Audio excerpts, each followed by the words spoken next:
your hubris. Hello, everybody, and welcome back to Aes'Taldon, Rolled After Dark. I am your Dungeon Master, DM Disaster. And, yeah, we're gonna do our final uh, stream of the year. Hooray for that. And then, yeah, now we're gonna jump right into recap. So, Edmund, can you do recap for us? Well, last session we left a lovely town, and on our way we unfortunately found a unicorn that had been stabbed with a knife that collects souls that the church apparently uses. There was a bit of a kerfuffle over who has a knife, but it was all sorted out afterwards. And from there we headed to Penance. It was a 2-week long trip with lots of bonding with my friend here, Baxi, and everyone else in the group. And we passed by some walking statues, or walking giants that guard Penance. And the session ended. We entered Penance and we saw a guy get sent to hell. And Baxi saw his family.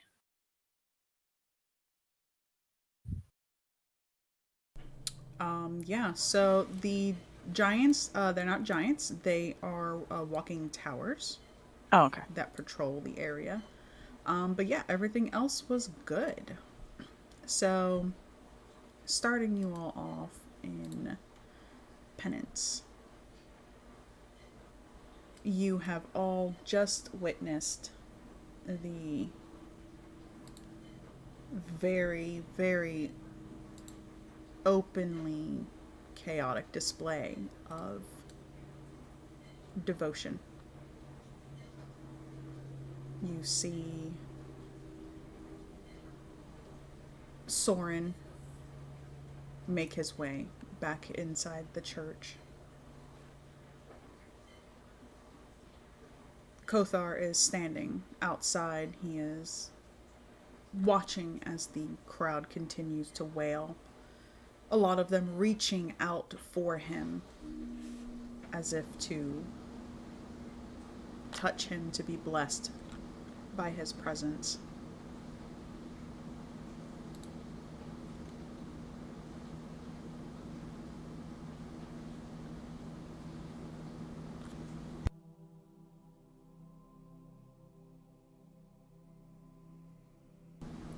So, what are you all doing?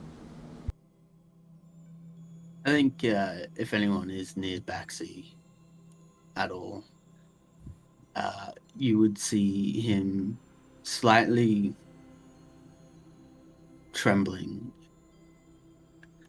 And anyone who is very close can hear the grinding of teeth and black wisps of smoke, just very small and subtly go in and out around him as the aura seems a bit thicker, but doesn't say anything. I think Edmund's going to sneak off to basically go investigate the city if it seems like people are starting to get back to normal. But otherwise, he's just gonna blend in until things start getting back to normal. Gru will probably notice Baxi's dark aura and put a hand on his shoulder. Let's go find somewhere to rest up from our journey. Hey? Give Not him a bad quick idea. shake. You shake him out of it, and he comes to it. He's still wearing his full helmet and nods. So, at this point, as you're all turning to leave, you see Kothar turning to leave as well.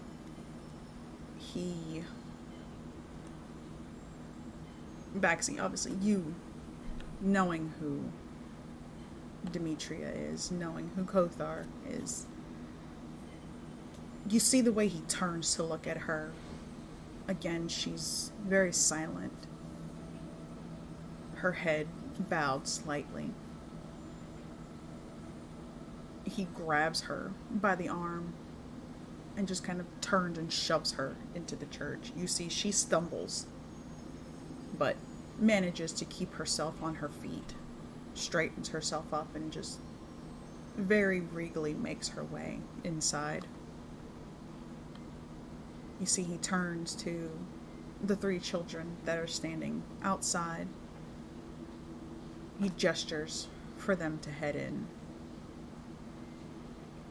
His eyes kind of just scan over the crowd quickly, watching as the rest of the people that are there, those who were wailing, are now collecting themselves, and the rest of them have finally left.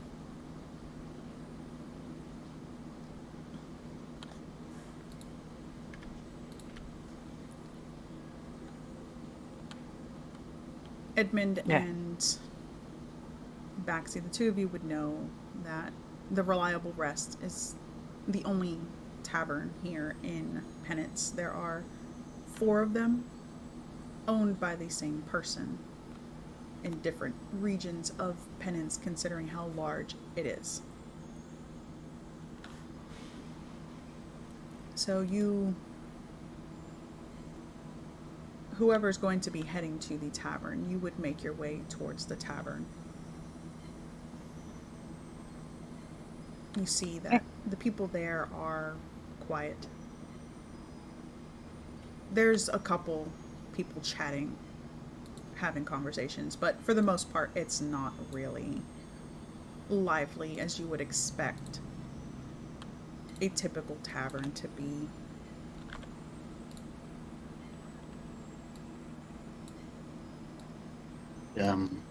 The old ways of Baxi would come in 100%.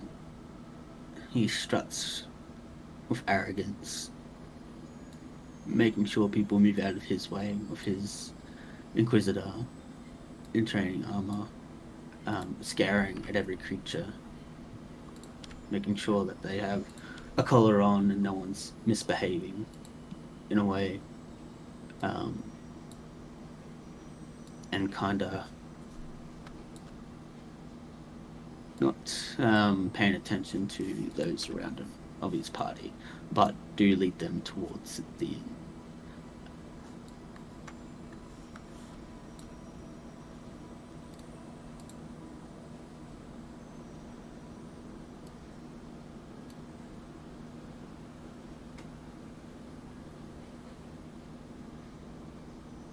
Upon making your way into the tavern,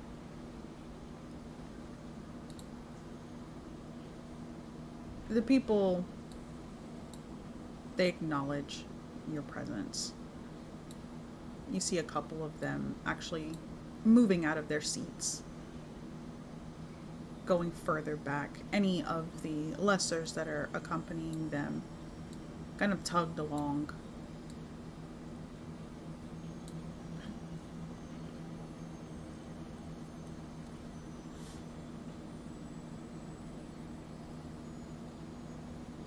What time of day is it?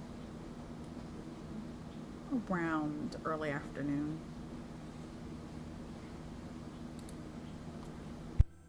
Do I know much about these taverns outside of, like, the owner? Or do I, like, know what the owner's like at all? Nobody is familiar with anybody here. It's more everybody's just kind of, you know each other through acquaintances. You know the bartender because he's the bartender, but the bartender isn't friendly with anybody unless you have coin. And when your coin runs out, you're no longer useful to him. That's how most of everybody here operates. If you have money, you are worth something. If you no longer have it, you're worthless.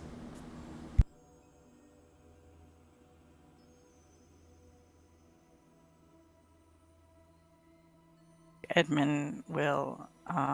So the tavern doubles as a inn. Yeah. Yes. Okay. So Edmund will go up to the bartender and be like, "Say, could I perchance have a room for tonight?"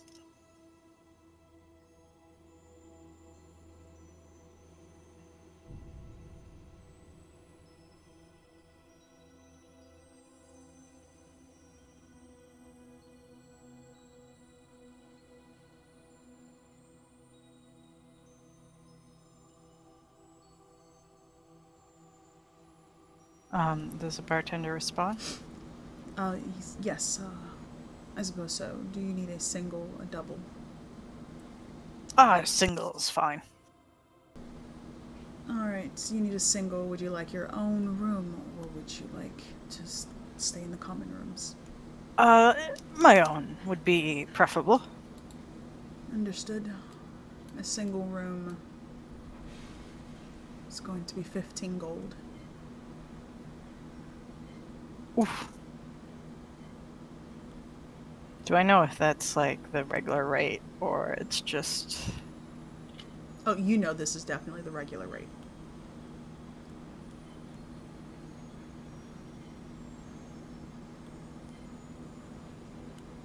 I cough up the 15 gold. He nods. Thank you And- for your business. Oh, no trouble. Would it be possible... Also, I'm a bard, so would it be possible, would you mind if I play some music? Perhaps to earn some coin while I'm here. He gestures behind you towards the stage. You're welcome to play there. Nothing loud. Nothing obnoxious. Oh, of Oh, course. And then he kind of holds his hand up for you, but not now. Now we're having an auction. If you Oh, wouldn't mind. oh, of course. And as he says this, you all watch as several people make their way into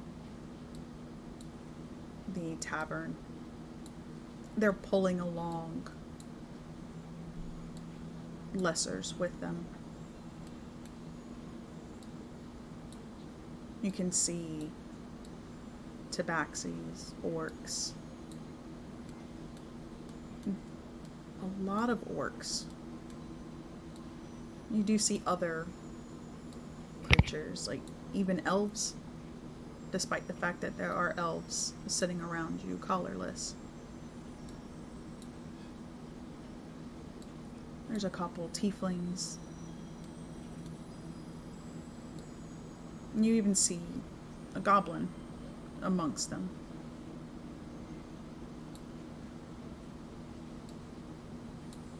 And the people start to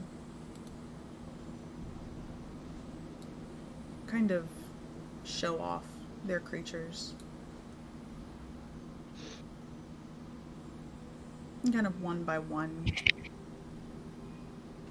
calling out for the worth of these creatures themselves.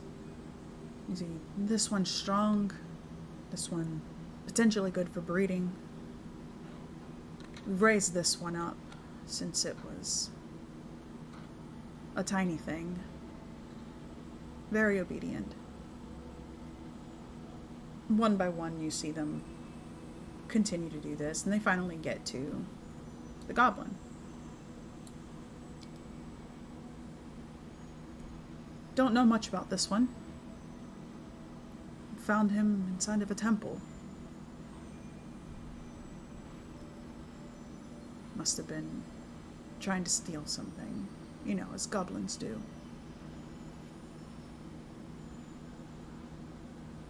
Does anyone bid for the goblin?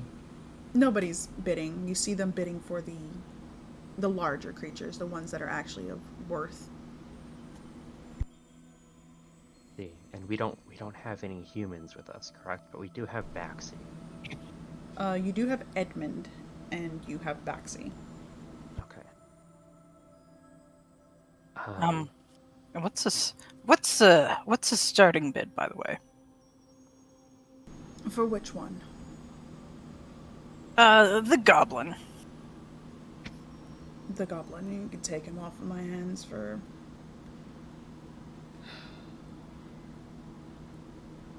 10 gold. Don't really like the look of it or the smell of it, honestly.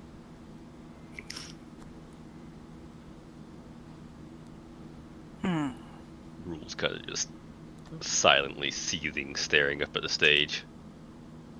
So does Edmund recognize any of the people on stage? No. Okay. Alright. While Edmund is considering, Oz is going to pull out 10 of their gold from their bag and sort of hand it to Baxi. You want the goblin? Yes. I don't know. There is just something He'll about take them. the 10 gold. I'll take 10 gold for the goblin. That was the rate, yes? You see them nod. Yes, of course, 10 for the goblin. They look Amir. you over, seeing your armor, and kind of pause. For a paladin of the church, I'm willing to go for 5.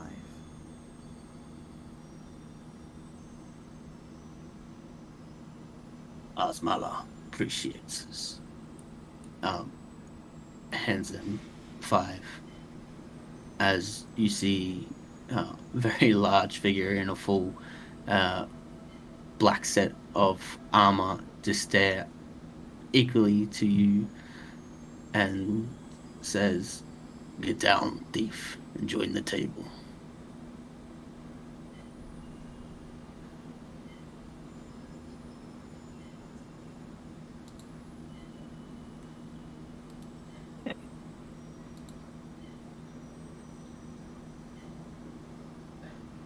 Hands over 5 gold. As Edmund takes Baxi's spot.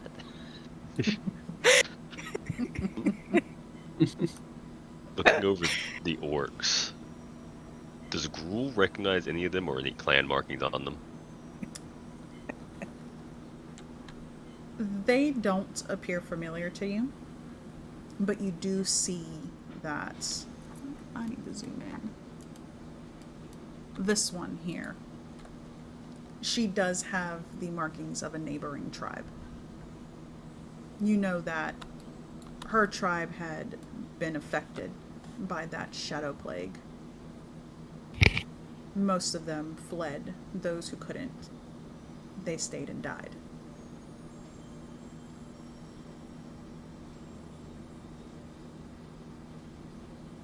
Weaker tribes got taken advantage of. Church must have scooped them up.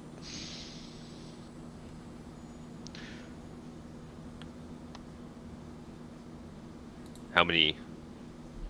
So is it just the auctioneer, or do they have guards? There are guards posted. There's guards in every. I was saying here. There's 2 here.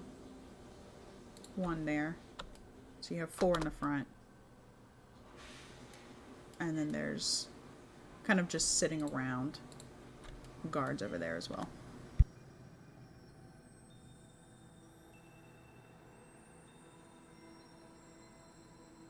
I'm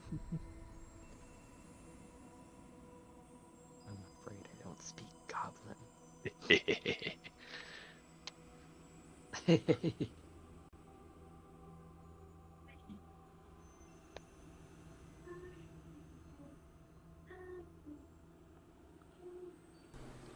So after a while, you see that those who were sold are sent to their new owners. The rest gathered and sent back out.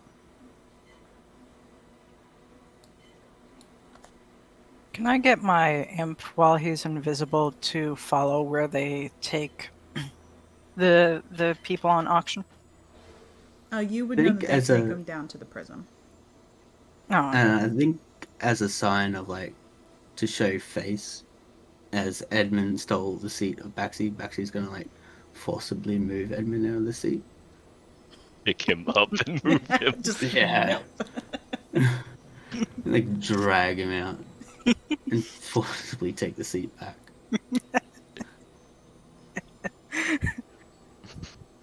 So Edmund, you feel yourself kind of being dragged out of the seat as a paladin makes his way and takes the seat from you. All right, fine. I'll go on my own business. He says with a mischievous smile as he leaves the tavern.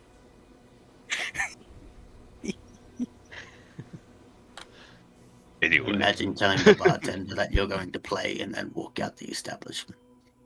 Well, he said later. little one, you speak common.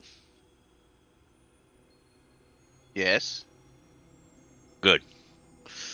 It'll be rude for us to have a whole conversation in Goblin while the Okay. others left out. I did know the guy kind of gave the other guy money, and I walked off the stage. I didn't know where I was supposed. I just walked over here. Well, you can say you Um, owe a little bit of a debt to us now. I guess I do.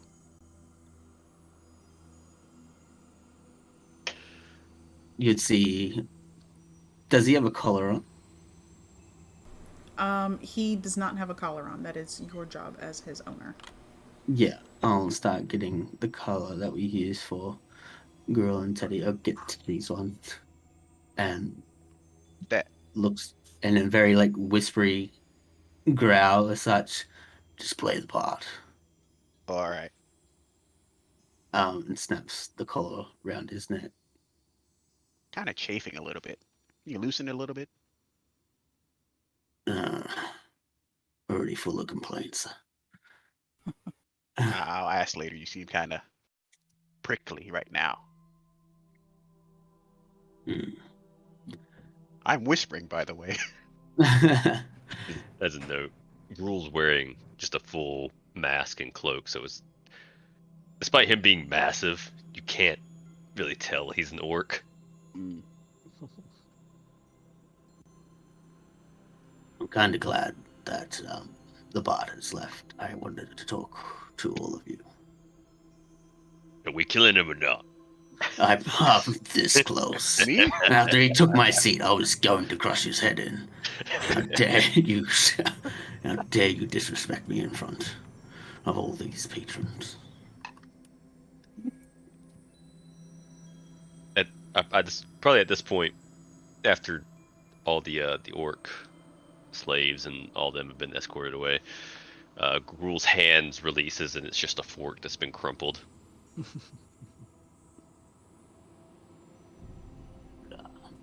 Goblin, do you have a name? Name's Wiggum. Wiggum, I'm Yeah, Baxi. Wiggum. Nice to meet you, Baxi. I'll offer This a here's- hand. I'm Gruel. Where you from? 5 days that way, and I pointed a random direction. You from Penance then? I don't know where I am really. You live on this island? Yes.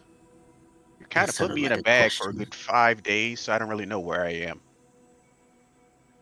This is Probably from the free continent. You're in the center now, the capital, Penance. Oh, If you want to live, just act like all the others that have a collar on. This is the place where you don't want to muck up. Okay.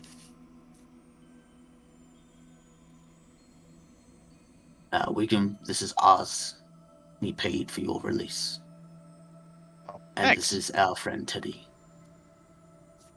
Hello, small child. I think you're roughly the same size. Hello, same size child.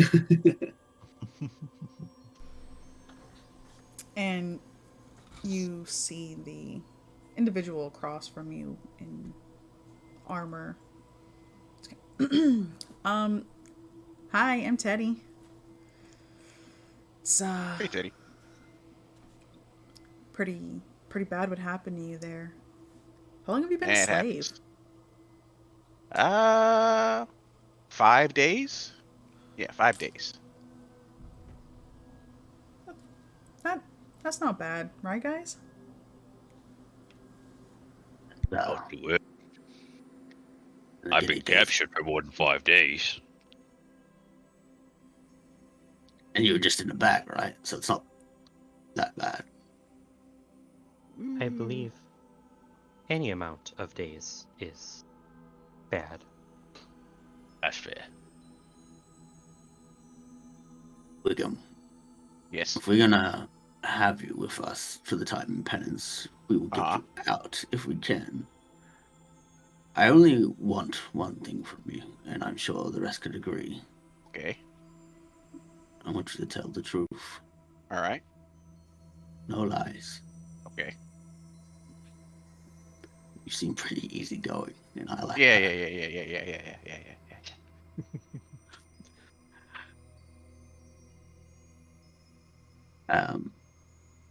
Baxi will look to the rest with like an approving nod of Wiggum's behavior. Like, yep. And I just sit on this fireplace.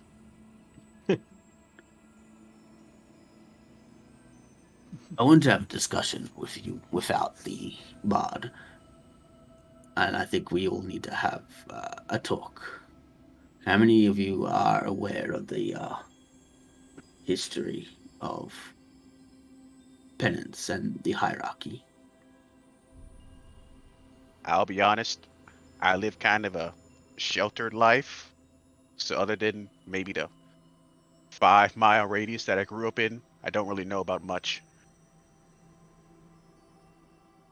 Only things I know is fighting them.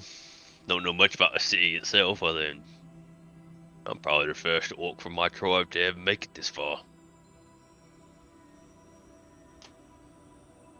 What about you, Oz? I don't believe we have learned much in our travels of the history of penance.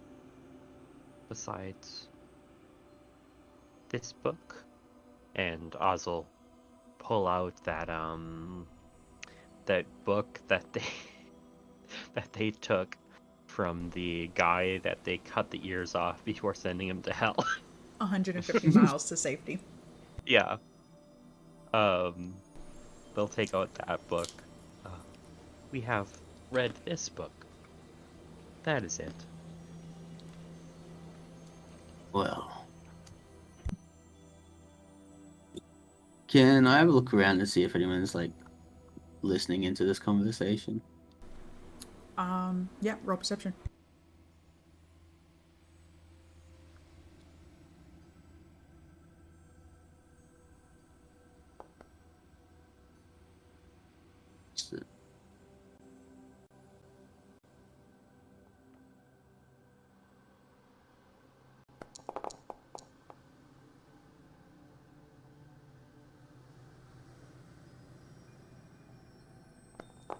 Uh-oh. I pressed it. That's not good. That's a 12 plus something, right? Oh, I cannot see the rolls. I mean, Oh, don't it worry, I rolled, can't see them either. It's, Yeah, neither can I. it Things rolled are a 12 breaking. on the screen. It didn't roll anything in chat. Yep. What's your perception modifier? Look, if something's not going wrong on my channel, why am I called DM Disaster? Exactly. Keeping with the Uh, brand, I like. The modifier is a 3, so 15. total 15, I guess. Pay attention to these numbers. Yep. Try rolling something.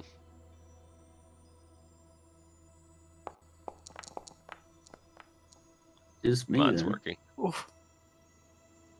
See, mine works. Get rid of my bad rolls when I'm not using them. Mine works. Yeah, it's weird. I'm not sure. What- Are you rolling them in Yeah, in the Foundry. forge? Yeah. I will reset, but it'll take forever for me to reload it back up.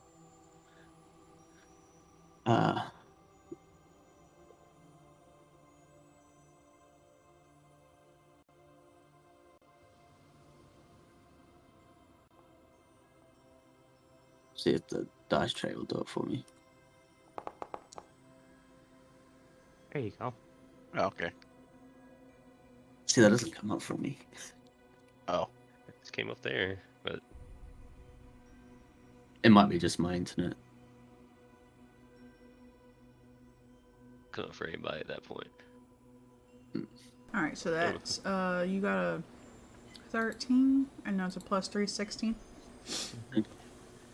Alright, so kind of looking around, you do notice, if I can get that,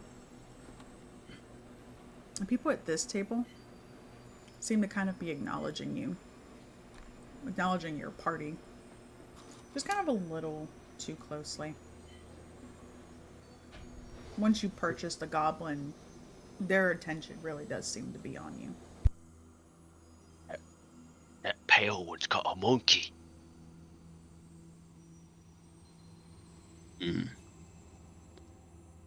It doesn't seem good to have a conversation here. William. Yeah? You're telling the truth, right? You didn't piss anyone off before you come here. Unless someone was mad that I was kind of squatting in a abandoned temple, then I haven't done anything. Around here, they get mad just because of the color of your skin and your height, and the pointiness of your ears and size of your nose, and whether you got sharp teeth or not. They're not great. Well, I kind of have all those things you just listed. Oh yeah, that's a shame, isn't it? Oops, someone just ran behind us.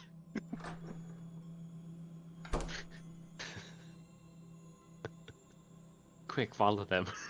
Is that worrying to anyone else? She walked. Okay. Meow. This thing just it just makes your token move like super fast. Didn't walk to me. Very brisk. She's walked with following purpose. Edmund. Is she? Edmund left minutes ago. It seems we should get a room and have a conversation. I shall enlighten all of you into what is the situation going on, because I have some truth to tell as well. Good plan, great plan. Um,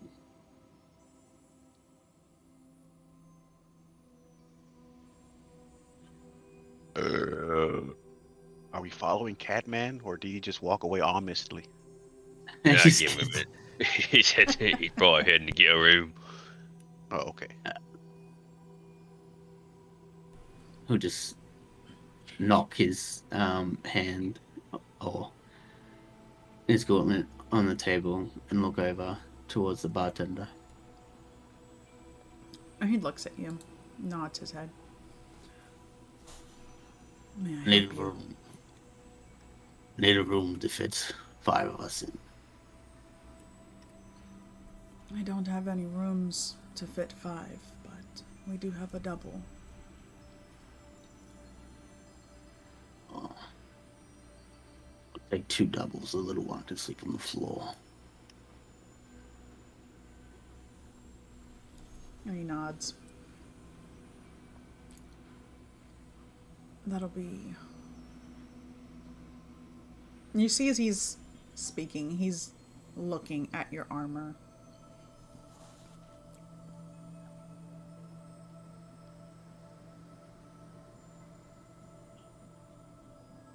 8 gold a room.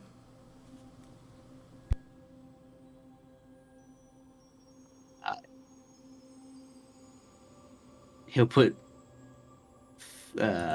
16 gold down.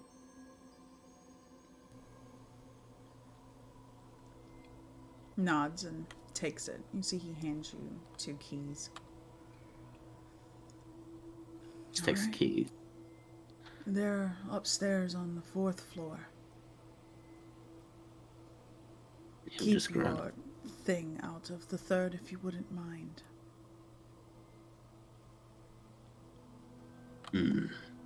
If you hear any banging, it's just me bringing him into life. Not in the 3rd.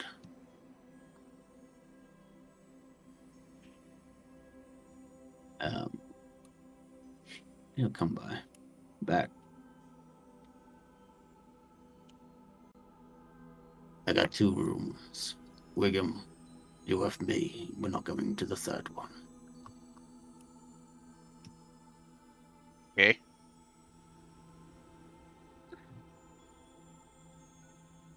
What?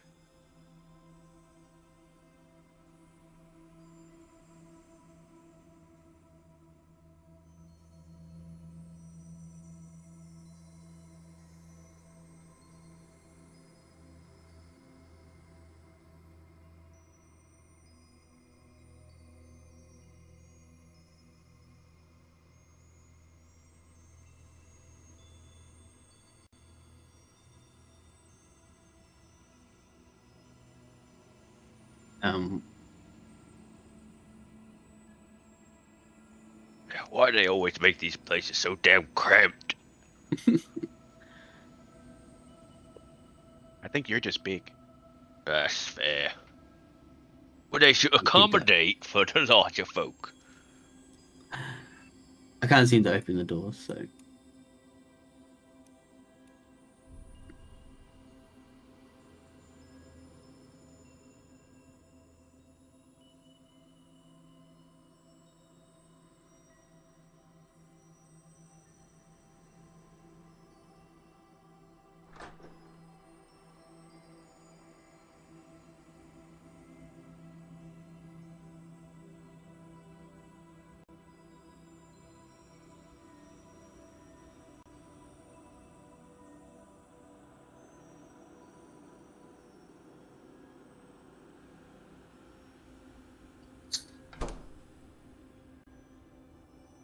you have an It's ability that dark. can detect magic at all. Who, me? If you do, that would be great. I was asking Oz, but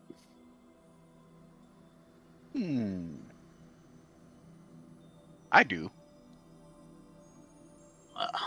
if you wouldn't mind. Well, all right.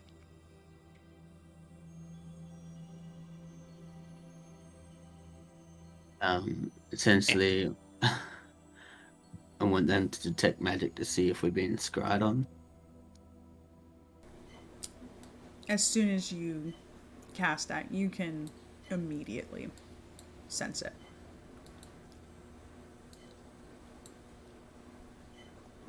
There it is! You know that almost every building, even down to the bathrooms, are scryed.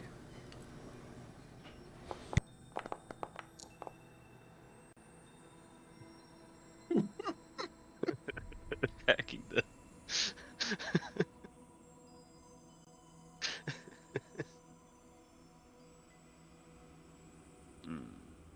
Okay. So, are we being looked at? Yes. From where, though? Everywhere. So I don't know what you want to do about that.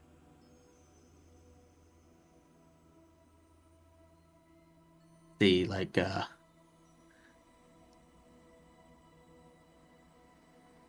Baxi just kind of slumps his shoulders a little bit. Can't believe Exactly, I forgot that. This is your rooms and accommodation. This is where we will be staying with them. And I'll look to the rest.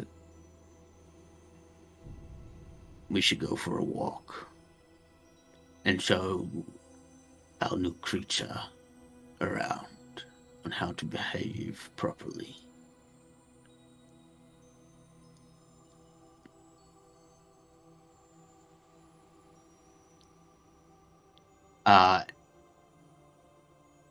And would he know anywhere where he could have perhaps a private conversation outside of buildings?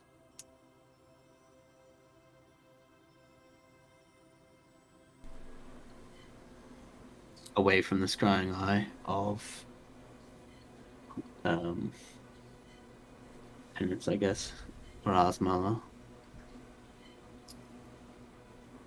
Roll me insight.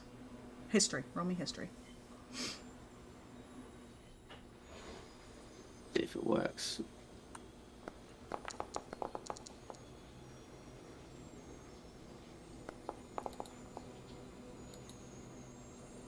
Are you on private roll?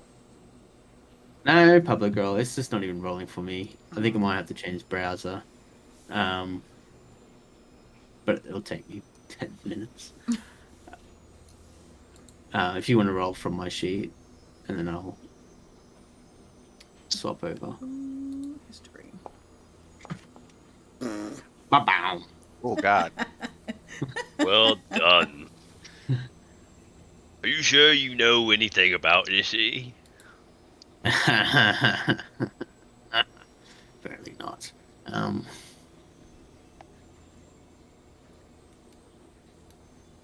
Looking annoyed. Look. And he like points to, or puts his attention to Wigan. Everywhere, every building has eyes open and watching every move. Now we know you have a history of thieving, apparently, of your kind. Do not do anything silly that could get me or us in trouble. Because they will see every move you do. Kind of like trying to betray the message to everyone. That collar stays on. Okay. Now I know you can do magic of some sort. I dabble a little bit, yeah.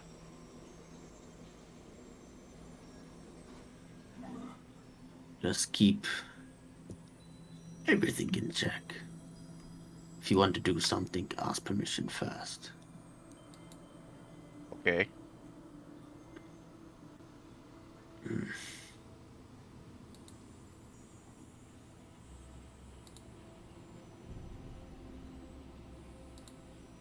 So,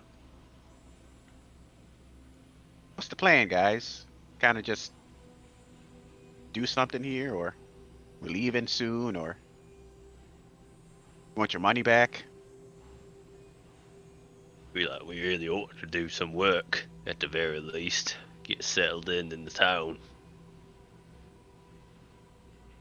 We can go see if there's work.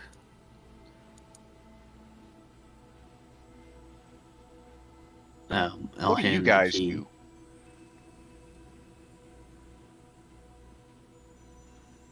I'll hand the key to Gruel and looks back to Wiggum. I, of course, spread the word of Asmala. Oh, who's that? It's like, we really do need to have a talk.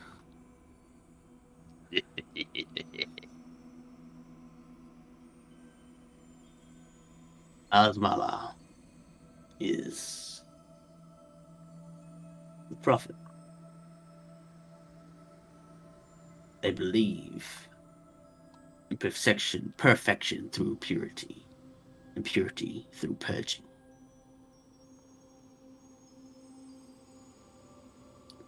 You probably did not witness the, what should I say, judgment at the front of the church by the almighty Thorin, the head priest. Any defectors will be punished and judged in front of the church for all to see.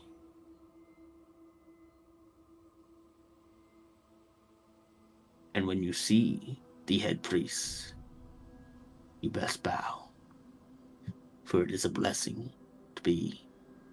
And you can see like him gritting his teeth as he says all this. His appearance is a blessing. All right. See Wickham writing down like spark notes. Don't steal. Bow to priest man. Be careful not to look at random people the wrong way. All right. Anything else? The one has the white streak in his black hair. They call him Kothar. He is the prophet reincarnated, or so they believe. And who is the prophet again? As he looks to Wickham. I didn't know this was gonna be a quiz. I don't know. I just said Asmala is the prophet. Oh, I thought Asmala was the god guy. No, that's the prophet. They believe this Kothar is the reincarnation of Asmala. Oh, okay. He is very, very powerful.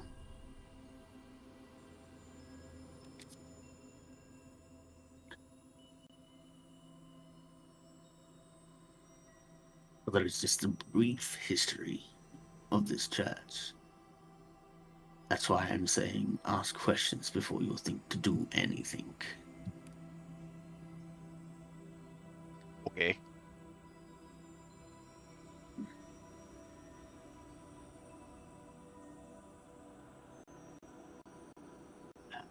Shall we head out and see if we can find a job before night falls? Yeah, let's go.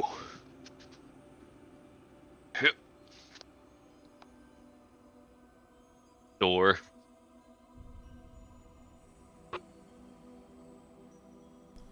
So, making your way back downstairs after this conversation.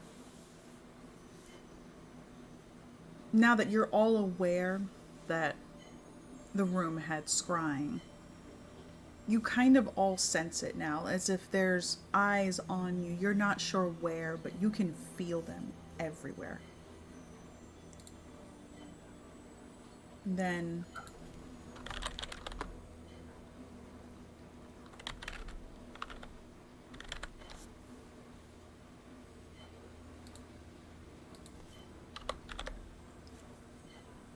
you head back downstairs.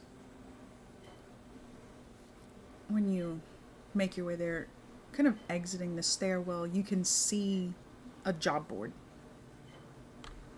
right here.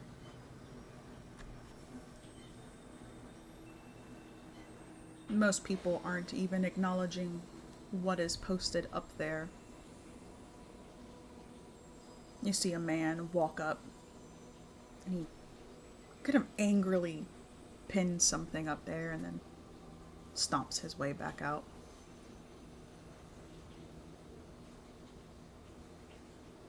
Gruel's gonna look specifically at what he pinned. Alright.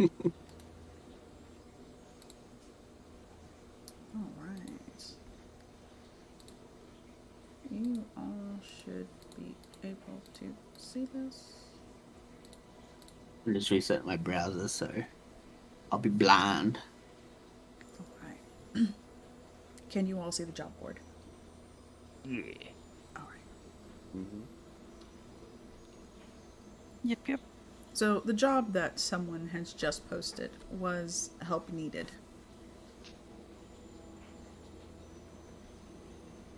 But you do see that there are other jobs. Trouble in Lake Penance. We want you. Perfection through purity, purity through purging. Basically a call to arms to join the Church of Iron. Sewer inspections to go and look for some sewer rats. And then help needed. Potion makers in Chesterton need help finding rare herbs in swamplands. All of you know that Chesterton is not on Penance Isle, it is on the free lands. Oz, you know that Chesterton is home.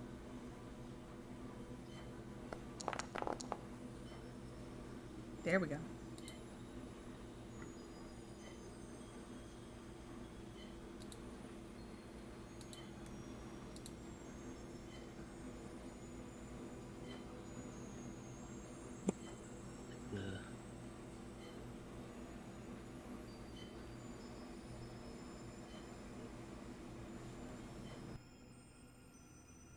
It'll kind of take us out in a way.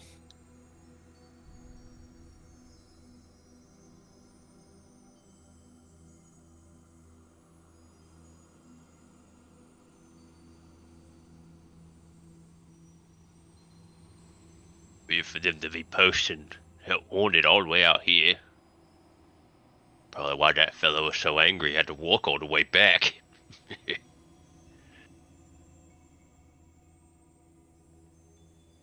So that means the swamp is so dangerous. They gotta outsource people to come and find the herb. Because everyone who lives there knows how dangerous the swamp is.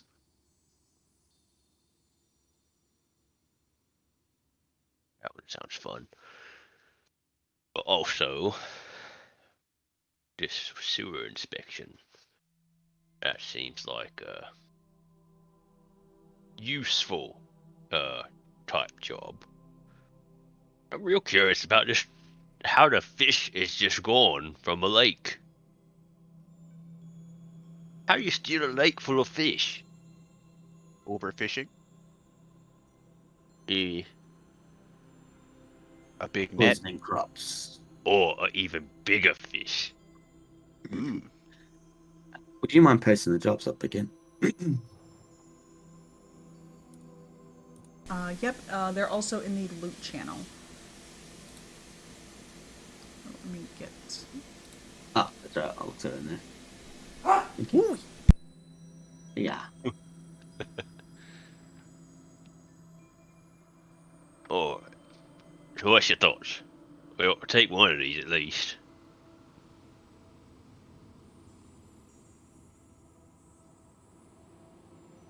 Well, only one of them actually tells you how much you're going to get paid.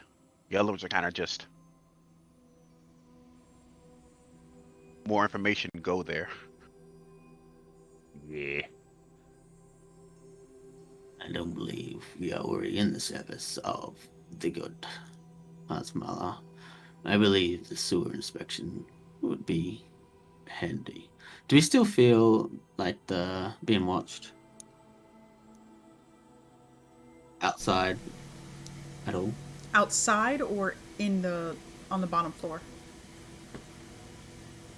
Oh, outside when we were outside. Not Double not as inside. heavily. You know, there's a lot of space to cover. Yeah.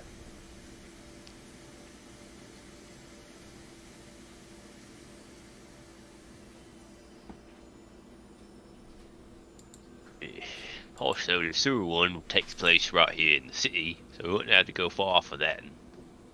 Oz says, do the Chesterton one.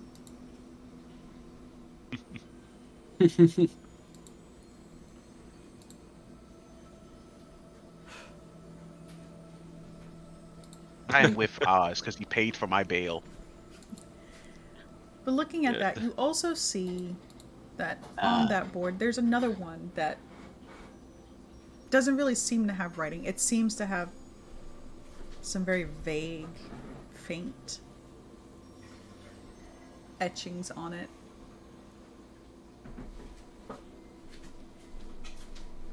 He's gonna squint his eye at it and just be like,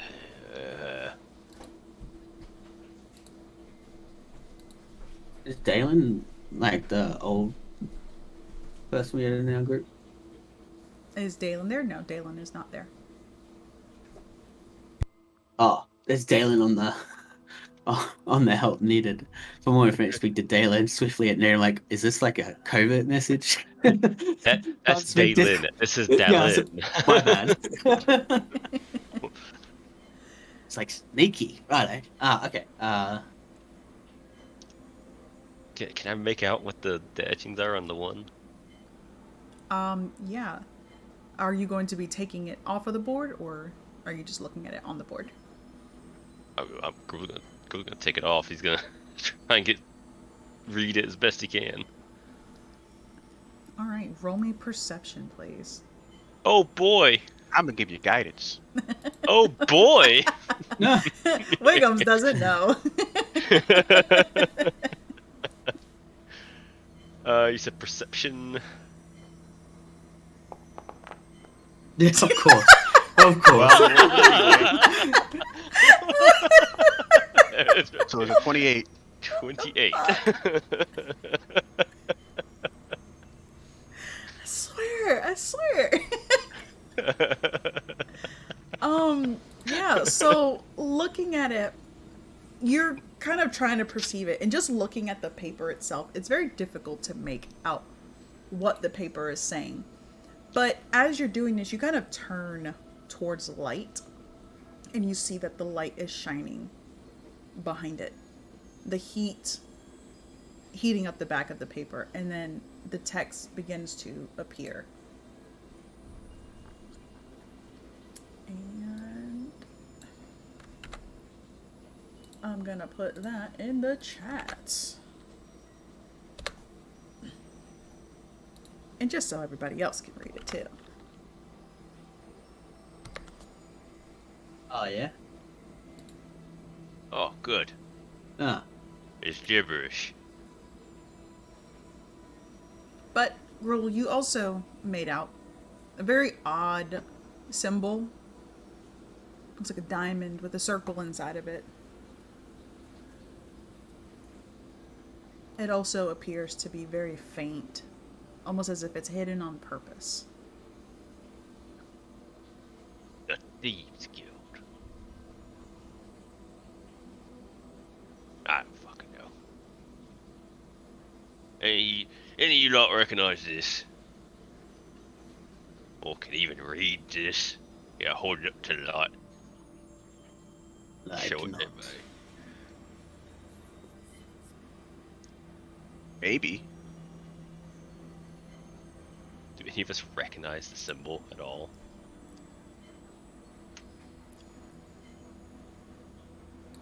Roll me history, all of you who's looking at it, trying to perceive it.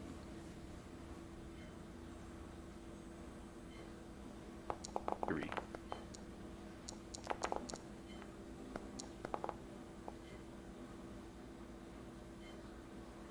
The 16. Wiggum and Gruel. The two of you have... Gruel, you've heard of this.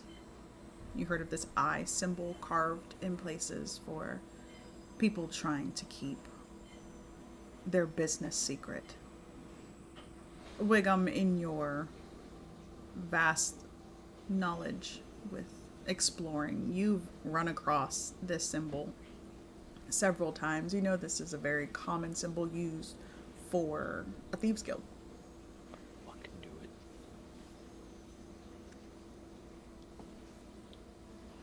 But this is the Thieves Guild symbol, right?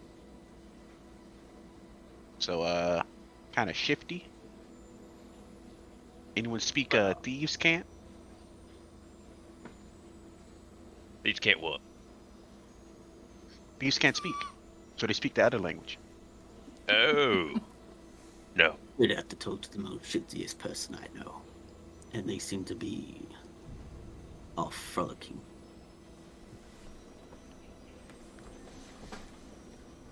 Jumping over to them. Meanwhile, Edmund, Yes. you have good. been traveling, kind of wandering around Penance itself. You've been exploring, looking at different meals. Nothing seems out of the ordinary. You see many guards, mostly paladins, wandering around, but you do see a few inquisitors. People don't really seem to pay much attention to you or anybody else unless you walk up to one of their businesses to purchase things. As you're moving, you head by one of the market stalls and you notice that you see what looks to be a raven or a crow. You're not entirely certain. You can't see it very well, but it's up on one of the buildings. And you see it's just kind of looking left and then right. Does then- it, like, give me the same vibes as when I send my familiar out, like, looking for something? Roll Like, if- insight.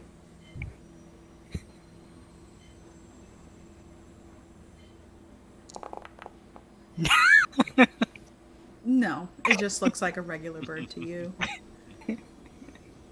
Wow. As Shrug. you kind of question this, you see the bird just take flight, and a bunch of other birds very similarly just take flight. Are they headed to a certain direction? They just seem to be going up, kind of moving around in the air.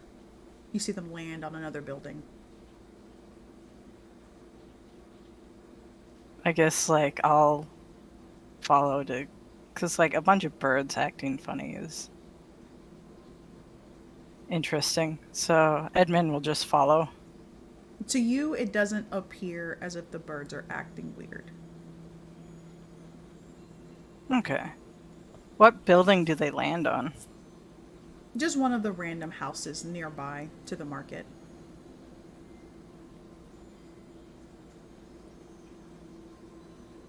I'll just, like, walk past it, see what happens. Okay. So you walk past the building and the birds don't acknowledge you. You just see them squawking, picking at their feathers.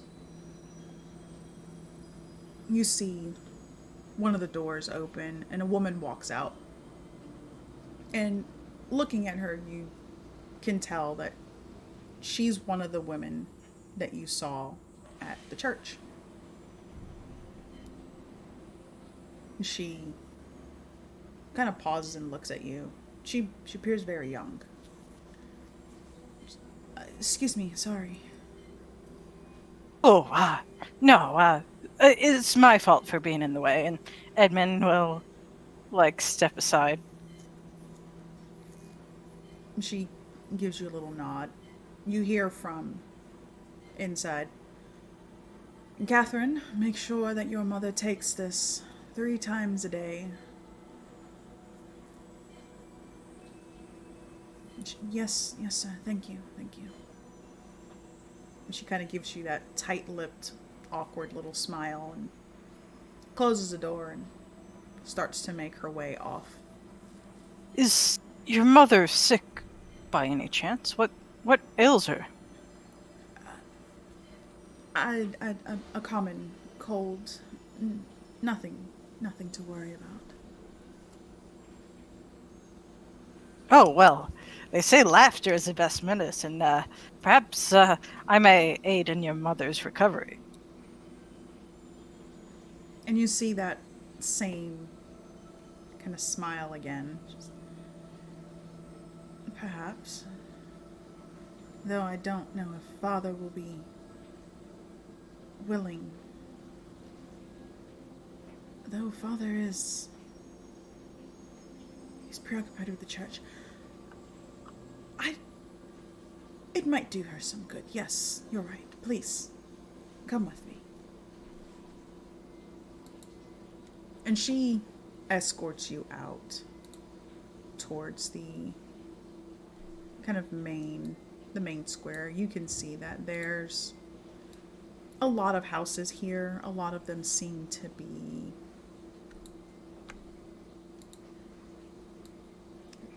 a little bit larger than most of the other homes here. She takes you to one of the largest homes in the area. Allows you entry and escorts you to a sitting area. Just, please, wait here. I will bring my mother out in a moment. Also, may I have your name? Oh, yes, of course. My name's Edmund. I'm a traveling bird, you see. Edmund. Yes. I'll be out in a moment. And she leaves you alone, closes the door behind you. And what's your passive perception? Uh-oh.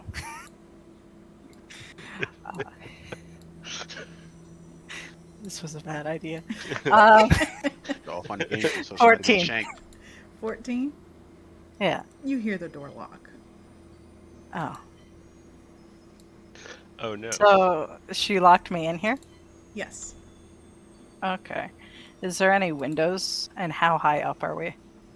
You are on the first floor, and there are 2 windows facing out to the main courtyard. Okay. I'll just pretend like I didn't notice the door locked. And just look. Like, you know how when you're waiting for someone, you just look around? Mm-hmm. Yeah. Doing that. But looking for anything suspicious. So nothing seems out of the ordinary. You kind of looking around, taking in your surroundings. You see that there's a piano off to the side and a fireplace. 2 windows. There's a couple chairs. You see that there's another set of doors off to the side of you.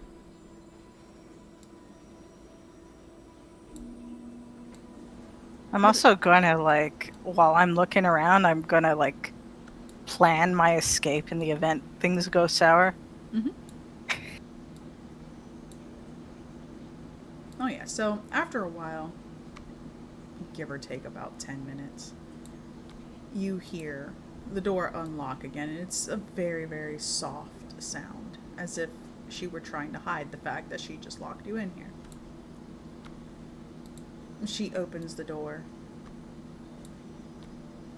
gives you, again, that very awkward smile, and then, "This is my mother, Demetria Evastar." And you see a very, very beautiful woman walk in. She still has that very somber expression. Greetings, lady. My name's Edmund. Your daughter here told me you weren't feeling well. I thought perhaps some music or a couple jokes might lighten your spirit and aid in your recovery. You see that she doesn't even bother to give you a smile. It's not a look of disdain, but more of pity. Same effects to gives them. While I appreciate your gesture, it's not required. Here, and she tosses a small coin pouch towards you. For your troubles. Thank you, lady. And she takes a step back, gestures for you to exit the room. Can I leave, like, my familiar who's invisible just, like, in the room? Yeah. Yeah. I'll leave the room. And she escorts you towards the front door. You see, they're already open, and I wish you well, Bard. Oh, yes, I wish you well as, well. It was lovely meeting you, and I see where your daughter, gets her good looks. Ha ha ha. Just... And she nods again. As you're walking past her, with your passive perception, you do notice that something kind of catches your eye. It's underneath her clothing. Kind of, you see, like, she's wearing all black as if she's mourning. But there's like a black veil hanging over her head, and underneath it something glints. You see that it's a small pin. You can't make out what it is. And she nods and closes the door behind you.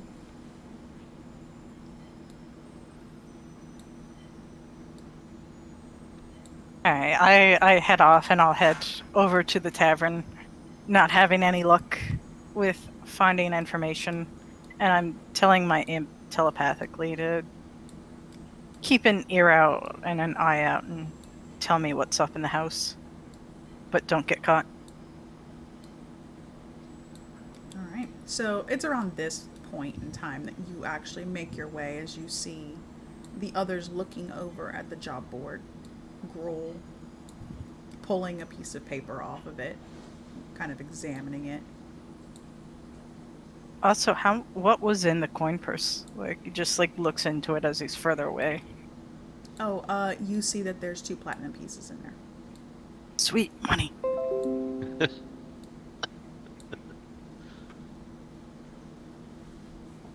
Yeah. Man, I wish I had money. You just gotta be a hoe. I have standards, good madam. You don't even have to sleep with anyone. Apparently. Excuse me, Hey, that's just- my wife you're talking about? Oh, right. Oh, yeah! Oh, yeah. Was it actually Baxy's wife? Yeah! Yes. Yes. I said what I said. Baxy's wife, much like Baxy, will pay you to go away. Yes. Being He a bird hangs is around the profitable. family enough. If he seriously hangs around his family enough, he's gonna be rich. Just go away, Bard. Just go away. Here's a clue. What? Edmund said, hey, as a bard, you win either way. They either pay you to shut up, or they pay you to keep talking. Yeah. It's just scribbles, but we'll keep it. Like I said, Gruel stuffs the paper in until he sees Edmund come back in, and he'll go, "Oi, redhead, you know how to read scribbles?" I am able to read, yes. Oh, cool. What does it say? He shows him the paper. He just uncrumples it and just puts it into his face. Edmund's gonna, like, take the paper and, like, investigate it and look at it. And, well, I'll see what it says. So you see that it's a cipher. And you know that ciphers they're not commonly used by common people. You can tell just by looking at the very faint symbol on the corner that it's Thieves Guild sigil. And you know that you need to actually solve this cipher to be able to figure out what is being said. So, I'm going to give you the cipher, and you're going to solve it. Oh shit! Bum, bum, You've got bum. homework. So it is an A equals Z cipher. So every letter you would go down the alphabet. So A Oh, okay. equals Z, B equals Y. Edmund's gonna take the paper, sees this, and he's like, "Give me a minute. I need to work this out. I'll be in my room." And he'll go up. Uh, as you go up, like Baxi stops you in the tracks, and you see a serious look on his face. Perhaps it's a nice day to go out and solve it. Get some fresh air to clear your head. "Oh, is this where you kill me?" he asked jokingly. Remember, I'm infatuated with you, right? Oh yes, of course. Would you like to It's- have a nice afternoon walk with me? Well, you got to take me out to dinner first. Gruel will nudge. Fucking Teddy be like, you two want us to leave? Oh, Give You know what? I try. And he starts to like walk outside. Oh, come on, Bex. I'm just kidding. And he'll walk out with him.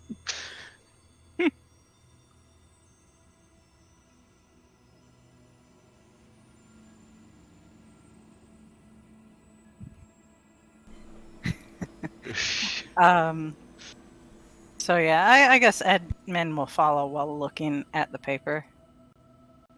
All right. He's just like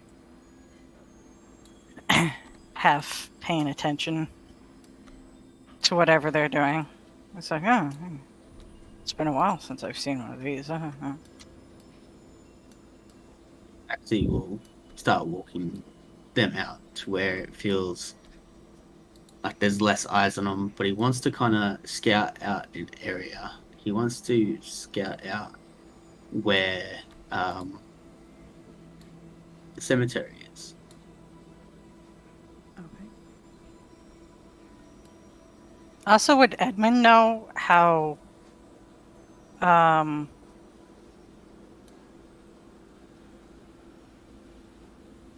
like how everything's being watched? Oh yes, Edmund, you would know the same exact thing. You would know that they're scrying in buildings. You know that they're scrying outside. You're not entirely certain what specifically where, but you do know that there is scrying all around you.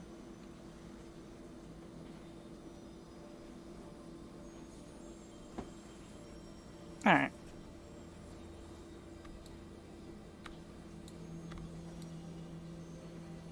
All right. So you said you wanted to check the graveyard. Correct. As we walk out with everyone. Okay. So the graveyard is directly behind the church.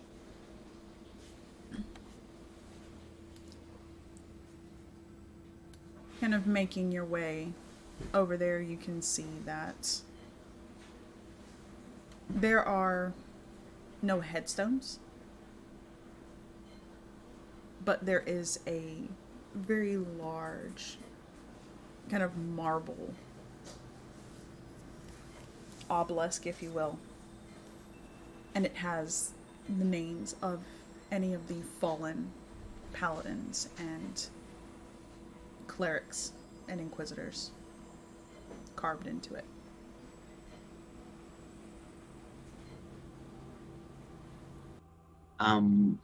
I want to inspect it to see if it has a name on it. I want to see if it has Leo Everstar on it. All right, roll investigation at advantage, please.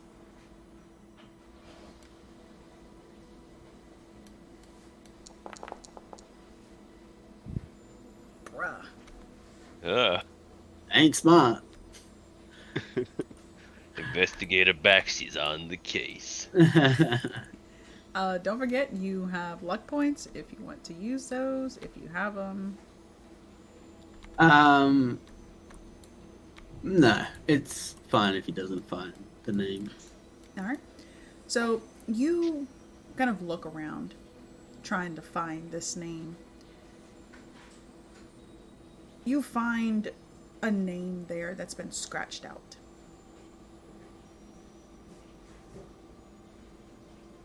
But none of the other names have been. Does it follow like a alphabetical order? Is it just random names? As such? Random names. So would it, yeah.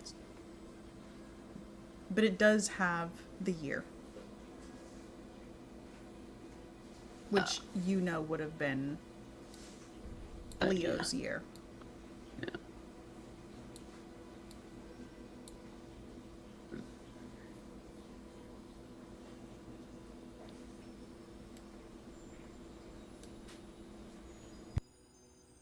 Funny story about this name. He was a traitor to Kothar. Actually, a twin brother. And to have it scratched out is right. As he doesn't belong under Asmala's guidance or vision. He belongs to take his own path, wherever it takes.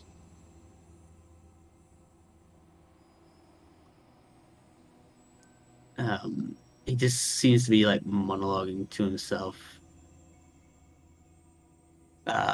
remembering that he's got the bones of his son on him as well, and half thinking whether or not he should lay them to rest with the rest of his family. You say out loud you have the bones of your son in a bag. No. It's like, whoa, all right. Wickham over there is being taken on a fucking trip. I feel bad for whoever He's having a joins good this time. campaign in the middle. He's got healed. He's got free from slavery. Man, he's having a good day. Good day. Don't care about your baby in a bag. Nah, I don't care. I don't even know. Your baby bone bag. Good luck. Bone with it. bag, baby bone bag. I want my baby bone, baby bone, baby bone. It's not okay. Okay. Stop laughing for a second. And I thought my backstory was sad. Oh, just you wait. We all kinds of sad shit. Actually, he used to be married to Kothar's wife at the moment, Demetria. He like stops and stands up. It doesn't matter. Look to everyone. I appreciate you coming out here with me. I've got what I wanted.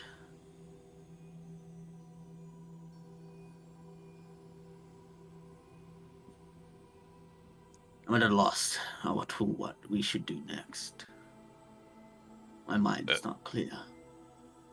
So, does Edmund know if the graveyard would be a safe place to talk? Both of you would know this, yes. Okay. Well, don't you want to save some kids or something? Considering this is a safe place to talk, I guess I should just lay it all out. The thing I wanted to talk to you before was that I am, in fact, the name that is scratched out here, Leo Everstar, Kothor's twin brother.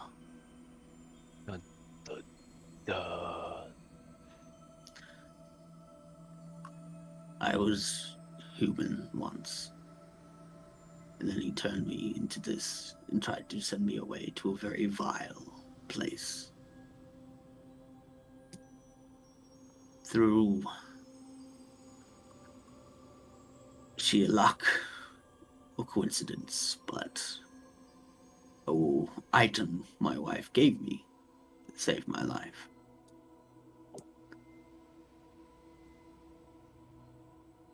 And as you are all aware, my wife was behind the prophet reincarnated my brother Kotha today, and that thus is why my mind is all muddled up.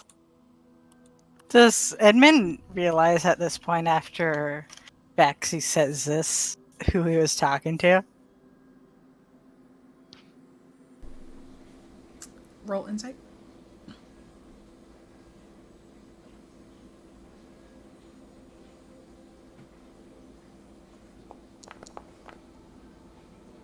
Oh yeah. Edmund's like, you see him go, like a realization. He's like, and then he gets quiet again and like continues listening. The main reason why I came to the Island Penance after many years of coming off was to see her again to make sure she was okay. She had stopped writing back to me. And, of course, once again, as soon as I get to this island, I only find that my concerns, although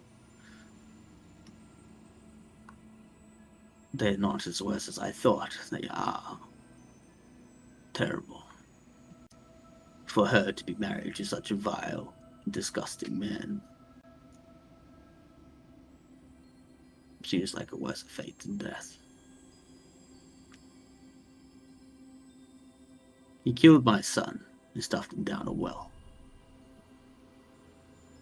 And then married my wife, his twin brother's wife, and proceeded to have kids with her. And he starts to like sink into what's actually happening, and you start to see him look rather contemplating in madness at the moment. Yeah, Baxi.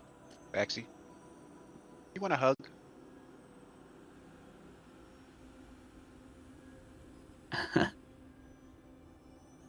My arms outstretched as wide as I can with my small goblin body. Edmund will also pat you on the back, but not like his usual like playfulness, like that's rough, bro, kind of way. He bends down to one knee towards Wiggum. My wife did once say that love is a powerful thing, and it can beat anything. And that is what I want to spread around. And as you can quite tell, I'm no ordinary Inquisitor. As he like brings in Wiggum for a hug. Oh, that's nice. Just for like a quick second, and then breaks it, stands up. Feel better? Somewhat.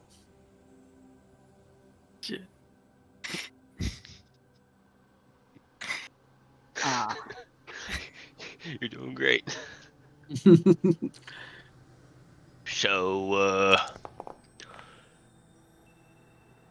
we So add half of in. me wanting to be here is to save the children, because that's what I promised Teddy. But was to save my wife. So they're imprisoned children.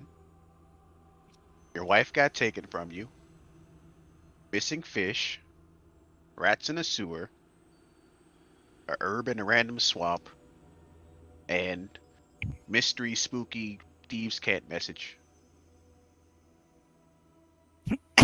I might be able to shed some light on that message. um, it the message seems to actually involve your wife, or ex-wife, wife, ex. But anyway, it involves her, Baxi. The like eyes wide open into the full helm, and like a voice of desperation comes out. Do go on, Edmund, please. Well, it says a thief by night steals the widow's pin as the crow flies westward with Red in tow. I do recall seeing a pin on your wife earlier today. I'm guessing someone wants us to bring the pin west. You can see from that far away. Oh, Oh. I happened upon her in my wandering of the city. I didn't know it was your wife. Edmund, Yes. thank you for being forthright. I appreciate that. Did she look well? She looked very sad, and it seems her current husband is giving her some medicine. Your daughter, his daughter, anyway, the person that led me to your wife said the medicine was for a cold, but Edmund, yes. you told me you just happened upon her, and now you're telling me someone led her to you? Or you led them to her? Yeah. They're two different things. I happened upon the person who led me to her. I wasn't looking to find her specifically. I was looking for other things, but not her. I've tolerated your lies and your deceit and your stories thus far. But please, for the sake of my wife, tell me truth. I have. Where did you go to meet her? Edmund says I went down an alley that had a bunch of crows and followed what I assume is, or what I was told is her daughter. I assume your sense of direction is still upon your head. Shall you show me the way? So we can be spied upon while we discuss this matter? I just need to see her. Oh, you can see her after we finish discussing this. I'd rather not be taken anywhere unpleasant.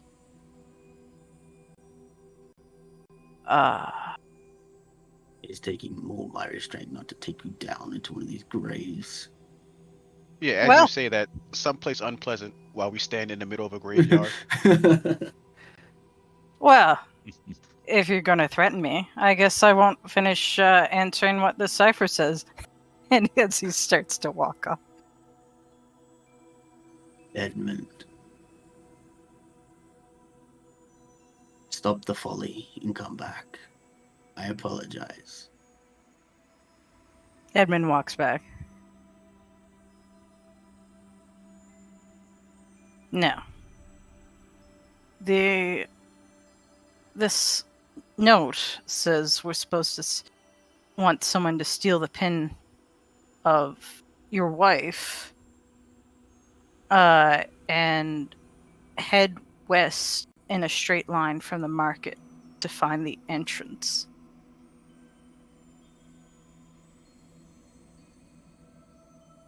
Can you tell me the cipher again? Well, Directly translated, A thief by night steals a widow's pin as the crow flies westward with bread in tow. Directly translated.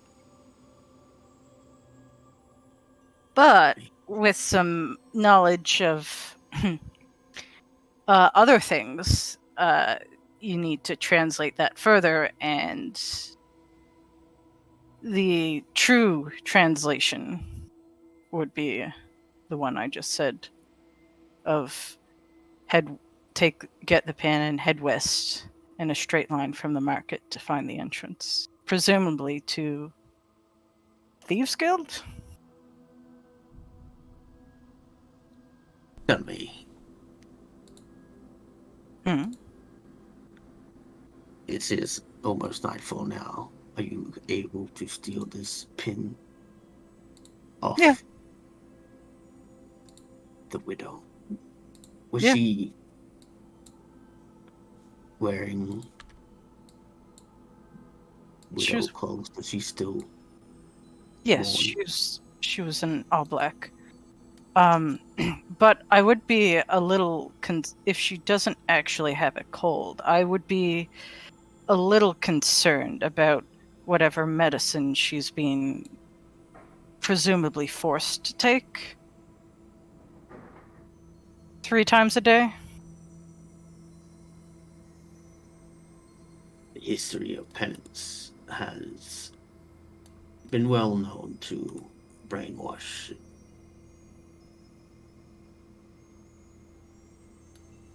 each and every one of us. They use fear-mongering tactics to push people into line. They are not above and beyond using poison to make someone dull to their senses, to put up with a man that can turn a human into a leon. Hmm. Do you perhaps want this medicine to go missing?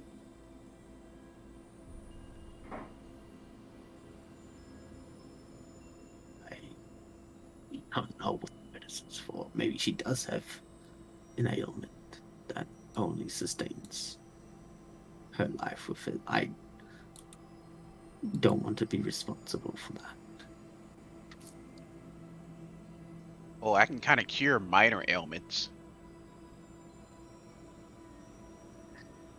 You see like a hand go on top of your head, Wiggum, as you can't really see it with full helm, but his posture brings out that a slight jovial release of tension. I appreciate that, Wiggum. But if anything ails her at the moment, it's not minor. Well, all right. Unfortunately, the path I took or that I was shown to get to there, I believe would pass by your brother's house, if I'm understanding the situation. Which perhaps it's best we don't walk by that one. But she's in a big house over, and Edmund gives like a general direction. Can't believe I'm saying this, but Edmund, I need you. I What need for? you to get this pin and follow the cipher to the west. I feel like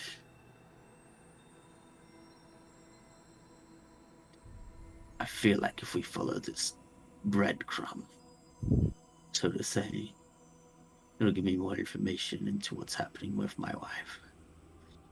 Because if she's in on it, there must be a plan. And I know it's selfish of me to put off these kids in the church, but having the aid of thieves, perhaps it could help us with rescuing these kids. I was actually trying to find a clue to find the Thieves Guild earlier today. So, It's good at least we found a way.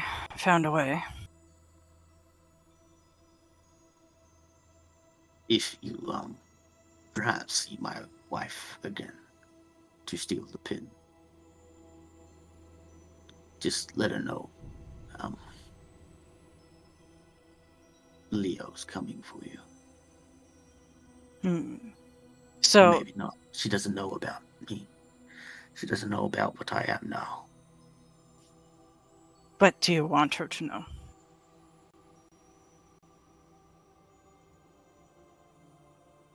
I want you to tell her something for me. Hmm. When you see her, just tell her a man is coming. And he told me to tell you, live your life with love in your heart. For a life with love is a life worth living. And she'll know exactly what it is. I can, through magic, I can speak to her without having to actually go there. I will need a moment, though.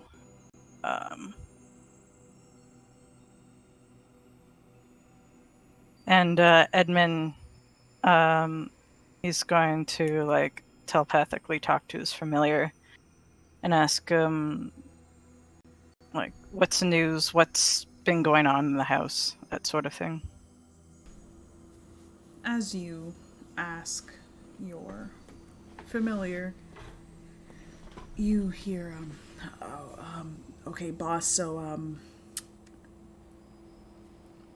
you know, the guy that she was with earlier, you know, outside with the whole, like, fire thing and the, well, he's here, and he looks very, very mad, and,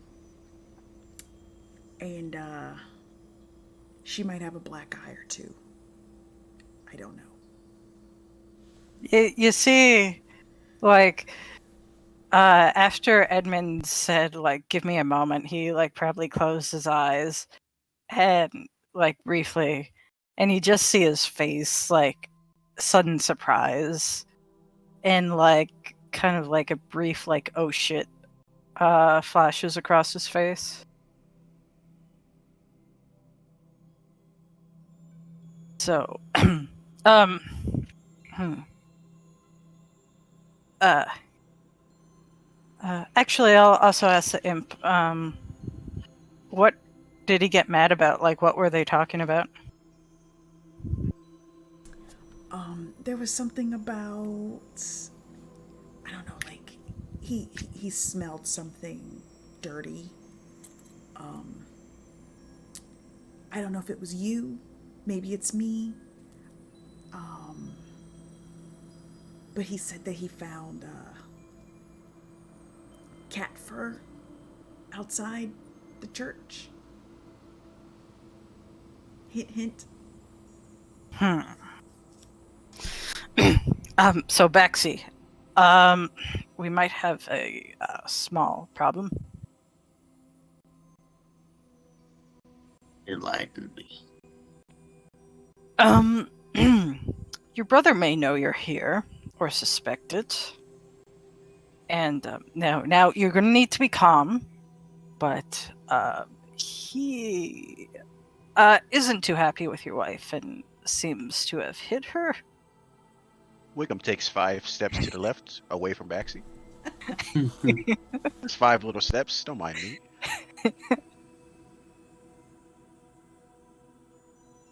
He gets out the dagger that we all saw with the unicorn and rolls it around in his hands.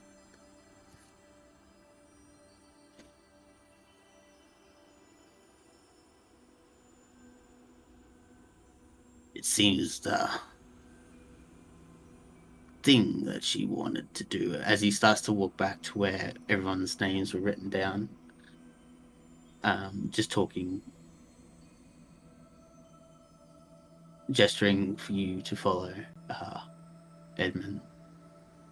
that she was going out of a limb to go out and play this part as a widow for in hope that the pin would have got stolen. As he kneels down and grabs the dagger, and Edmund, you would know that the dagger that he brings out now is not the dagger that was near the unicorn. It's slightly different and slightly darker, and the gem that was in the middle is slightly darker as well, as he starts to etch a name into the statue. He starts with a K, an O, a T, as he slowly but surely spells out Kosa's Everstar's name into it. Now, for him to know that I'm here is not such a bad thing. Although I may die, is a risk worth. I'll risk everything just to save her. I'll help you out, but I don't want to die. But I'll help you out. You seem to forget, Wickham. You belong to me. Here's he 5 points to the gold. collar. Thanks. I'm surprised they let you keep that. Surprisingly, they didn't take my money. I don't know why. Strange. Maybe they didn't like the smell of my bag. Deep pockets. As he finishes etching it into the stone with the dagger, he puts it away. We need to find this Thieves Guild. It seems I can't do what I wanted anymore, otherwise I risk losing her again. And I think I'm gonna have to rely on all of you, especially you, Edmund. Hmm. I would definitely owe you one if you help me with this. Well, when you say it like that, I certainly can't turn you down now, can I? As he, goes to his, default smug-ass grin. Baxi kind of chuckles a little bit. Now,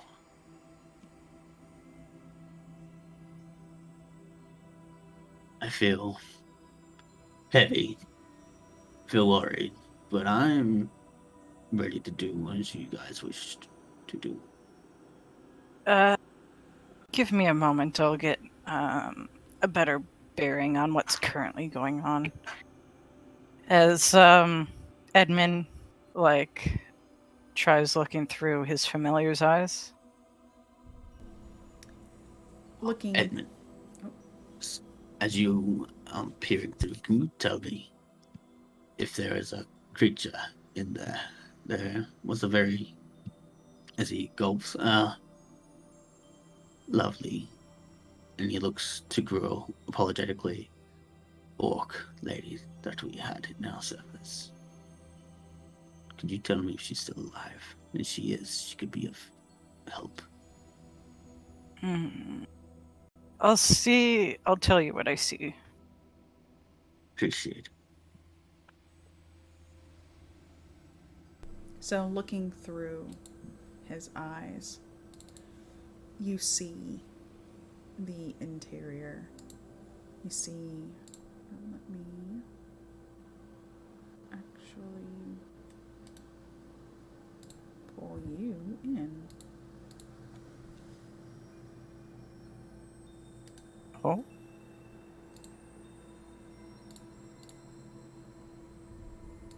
I see blackness. Yes.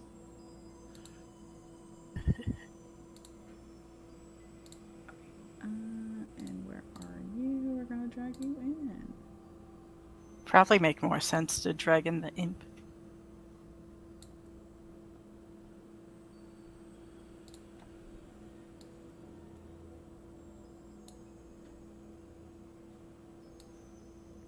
Can you see through the imp? Or no?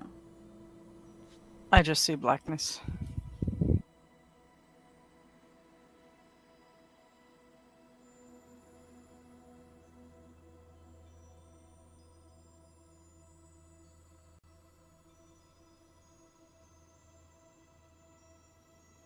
Oh, there we go.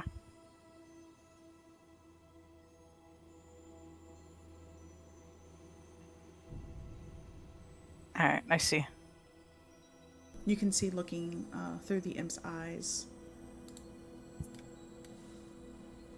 the young child, the young woman that you were speaking to.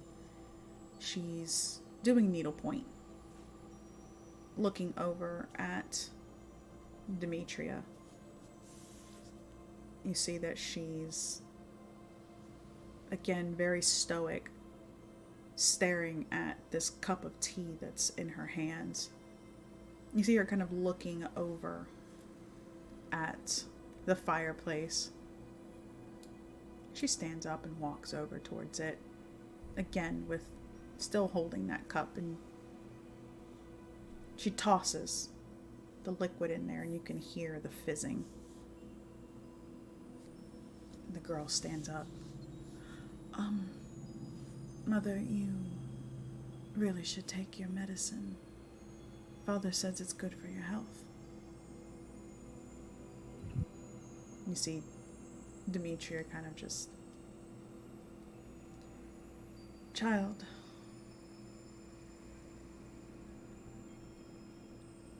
I wish only the best for you in your future. You are to marry your brother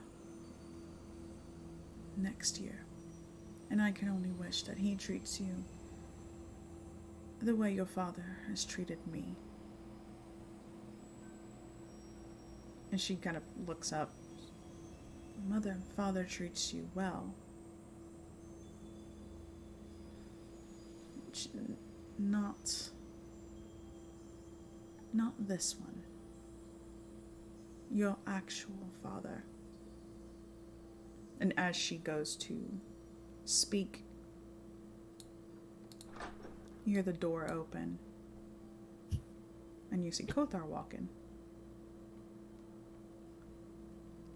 And he doesn't say anything. He just looks at Demetria, and she kind of stares defiantly back at him. You can see that there's some bruising around her eye. The veil that she had on her head has fallen back.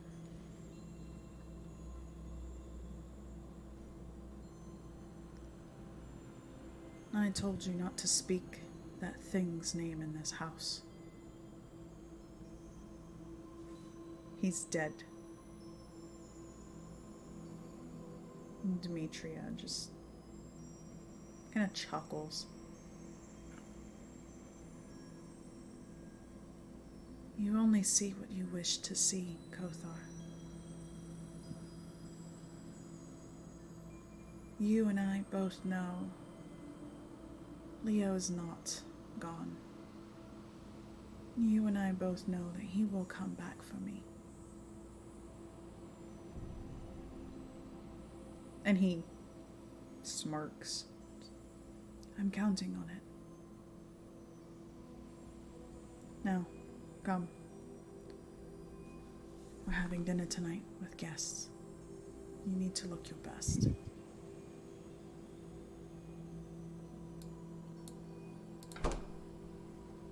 When people's backs are turned, I'm just gonna get the imp to, like, try and, I guess, like, pull on her cloak just, like, ever so slightly to, as kind of like a way to tell her to stay back for a sec.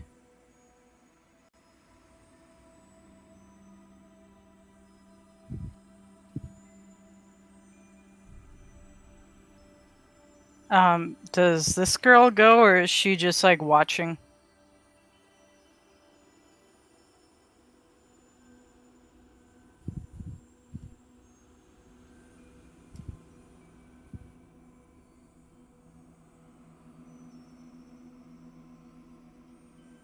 Sorry. She goes back to her needlepoint. Okay. And Edmund will, like, the familiar would get up close to her ear and whisper, Leo, or I probably shouldn't whisper in the mic because you won't be able to hear me. Whispers, Leo lives. I saw your message about the needle. Leo lives, but not in the form that you knew. And I saw your message about the needle. Do not look surprised.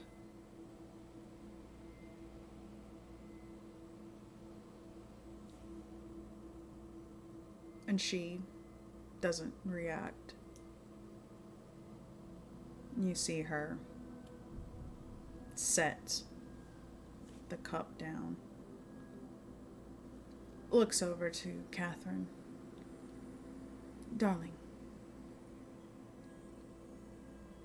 we might need some entertainment for tonight.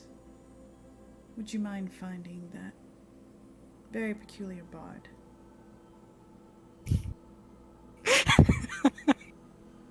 God damn.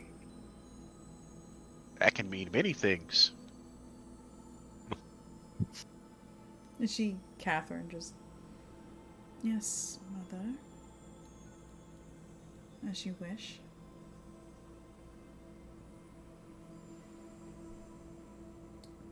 Does she, like, leave the room?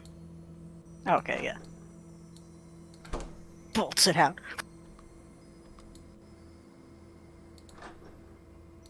That medicine they give you, what is it?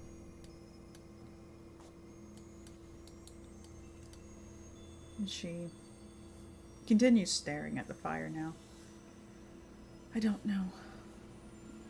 I don't feel right. Oh, Leo, or the person that was Leo, or, well, he said, live your life with love in your heart, for a life with love is a life worth living. And for the first time since you've seen her, you actually kind of see this crack in her facade. You see her shoulders kind of relax. She lets out this exhale. And she looks to be at peace for just a moment. And then she straightens her spine once more.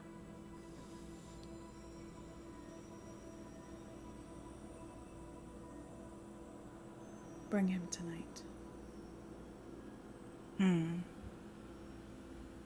What excuse shall I use? Knowing my husband, he will still have his armor. We need extra security for tonight. She reaches into her cloak. Can you carry things? Small things, yes. She holds up a vial.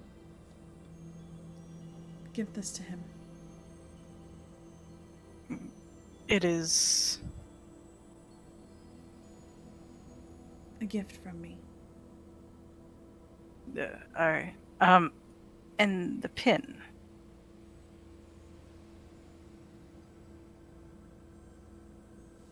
She kind of pauses and you see her remove it and hand it back over. Okay. Does the stuff turn invisible while the imp's holding it? Okay. Mhm. Alright. Could you perhaps open a window so I can fly off? And she does. She opens the window. As you see the imp flying out, you can see the security outside.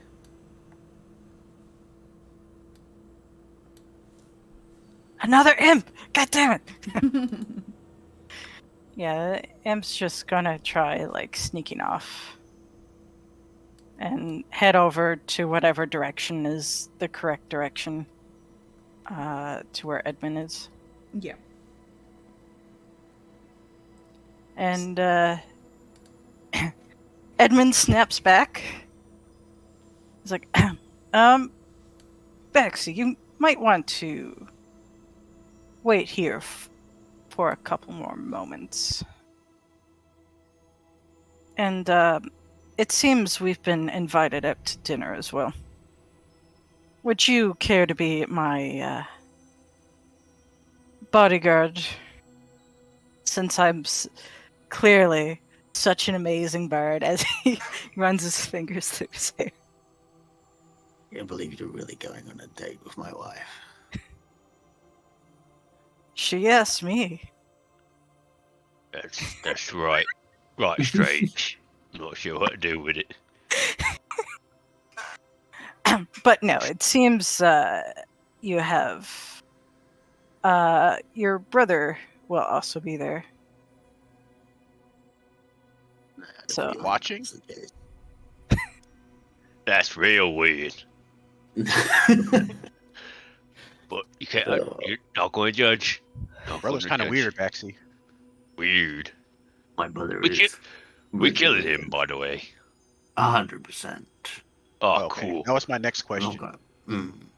But as he looks down, he's rather powerful. As I. So am I, Meant as to. I puff out my chest.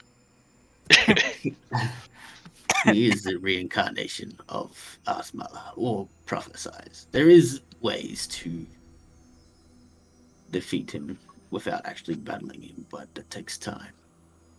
well, For now, I just want to see my family safe. well, it seems you'll see her. That line you told me to tell her, she seemed quite happy hearing it.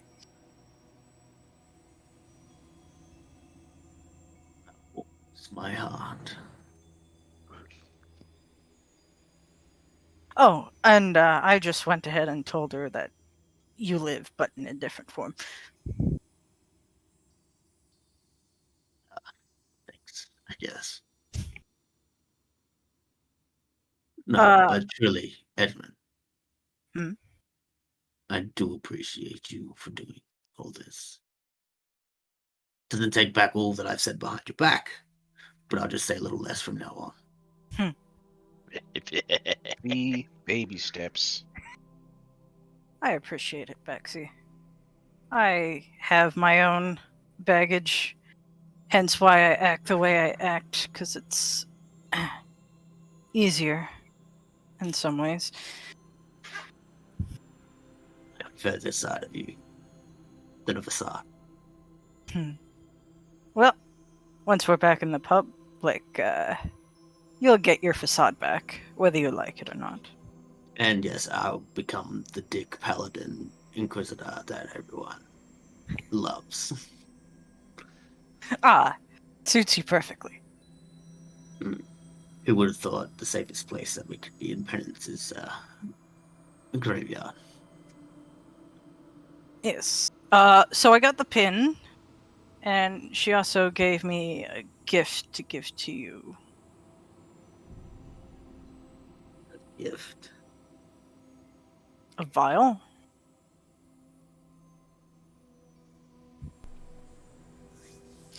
Also, the medicine that she's being given, it doesn't seem to be for an actual illness. She says it makes her feel funny.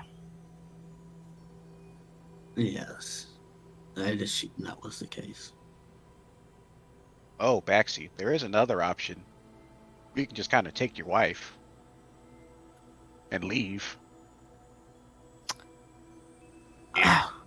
People are free. You could just take them. I did. Okay. Well, I didn't take What? someone. I got taken. What? We're all going all open here. You took someone, Wiggum? No, I got taken from someplace. Ah.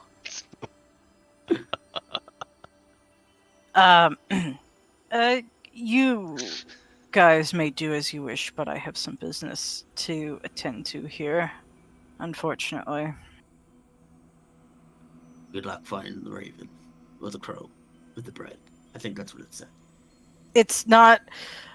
Don't worry about it. You'll see. Okay. Do we know where your house is? Or her house is? Edmund does. Oh, want to show us where it is? Oh, right. We'll be getting invited there fairly soon. So after we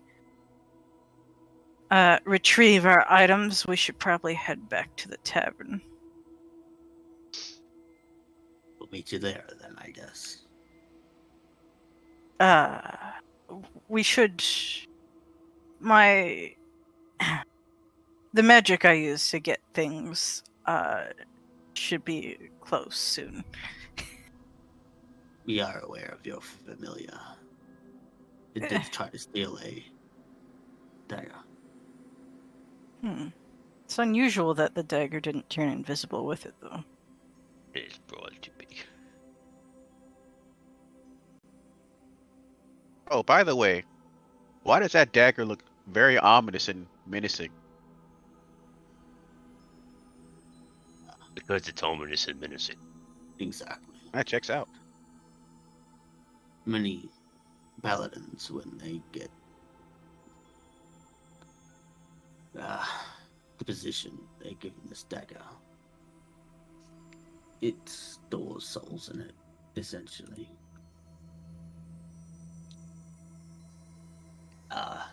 And he pulls out the one he had. This one's mine.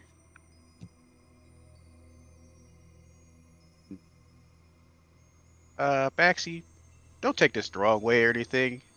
I did kind of get the vibe that you don't really like your job. So, why are you a paladin?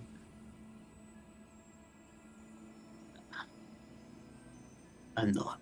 I come back for my wife, but I'm no longer a paladin of Asmala. Oh, I've forsaken my vows to him, my oaths to the prophet.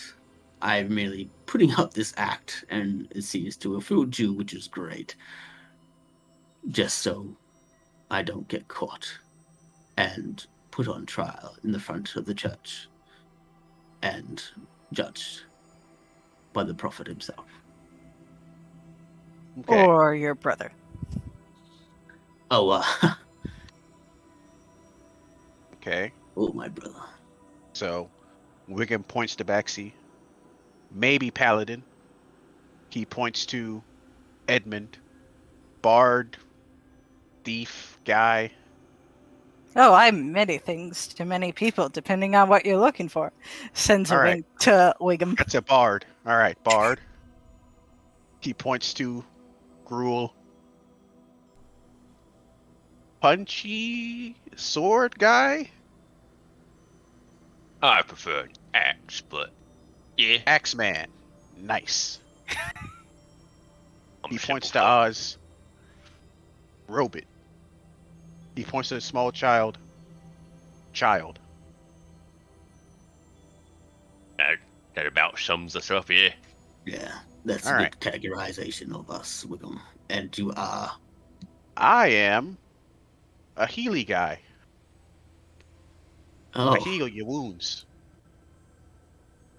And I also Oh. have a stick. it's a mighty stick. It It is. is. It Oh has a my. very unique function. You see Edmund with like kind of like a grin. It's like, yes, I'm sure your stick's very unique. Don't you have somewhere to be yet, then? Well, it's almost here. I'm guessing the familiar is like. Oh yeah, by this There? point, you would actually sense that it got closer. Okay. I'd rather not have eyes see things randomly appear in my hand. You see the imp kind of shift over, and you feel the weight into your pocket. Ah, excellent.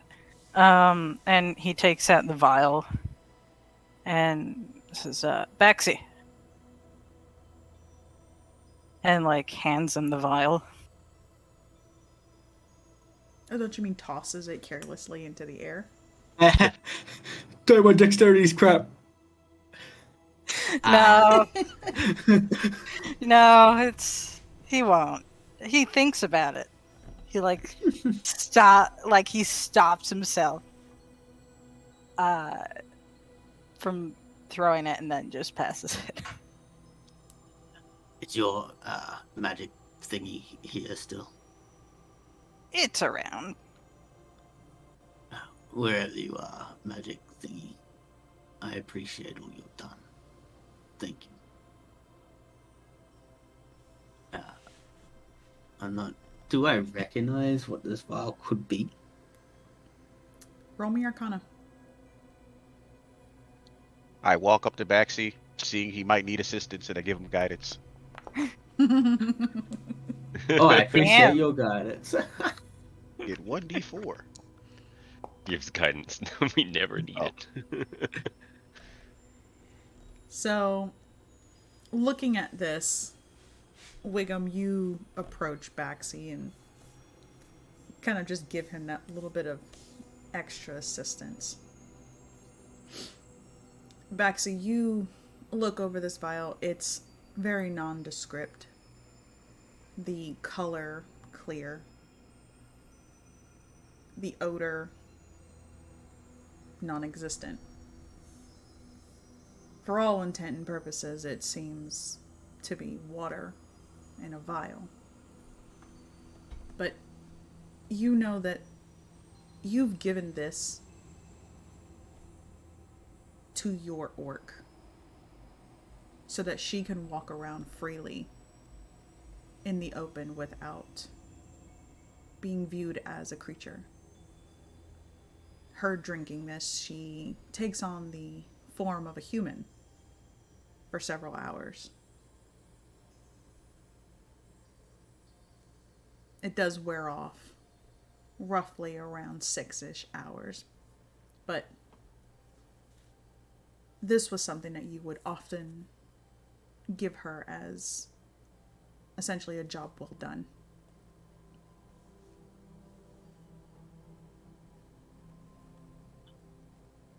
He smiles. Hmm. It is a nice gift. Water? A vial of water? Really? Gotta stay hydrated. I guess. It'll shift one's form to make him look like a human for a while. Ah, so like one of those changeling things. Yeah, we did have one in our party. Dalen. Dalen. Did they get kidnapped by the church? Nah, I'm we not quite kinda sure. we kind of split off a couple times back. You should perhaps not mention that they were a changeling. Nah, there's no telling where they are. As far as we know, Wiggum's is Dalen. Well, You could be a changeling. Wiggum's eyes shift back and forth. maybe I am.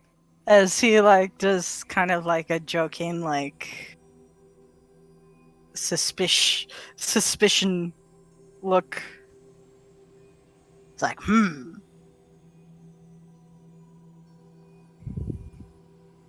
I've always kind of been a goblin. I think I am one. Well, that makes me very suspicious of you, Wiggum. Well, have you always been an orc? Insight check. does an insight check, Edmund being like, maybe I am. Is he? Is he? Huh? I'll Ah. leave you for now. At any rate, I have adoring fans to amuse, so if you'll excuse me. Good luck selling your book.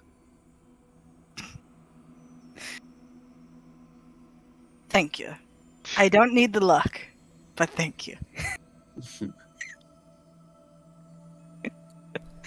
And he's gonna go back to the tavern to play some tunes for people to vibe to, which are probably church hymns. considering this is penance. You sure you don't want to go to the sewers and kill some How rats long with did that us? last? Oh, last 1 minute.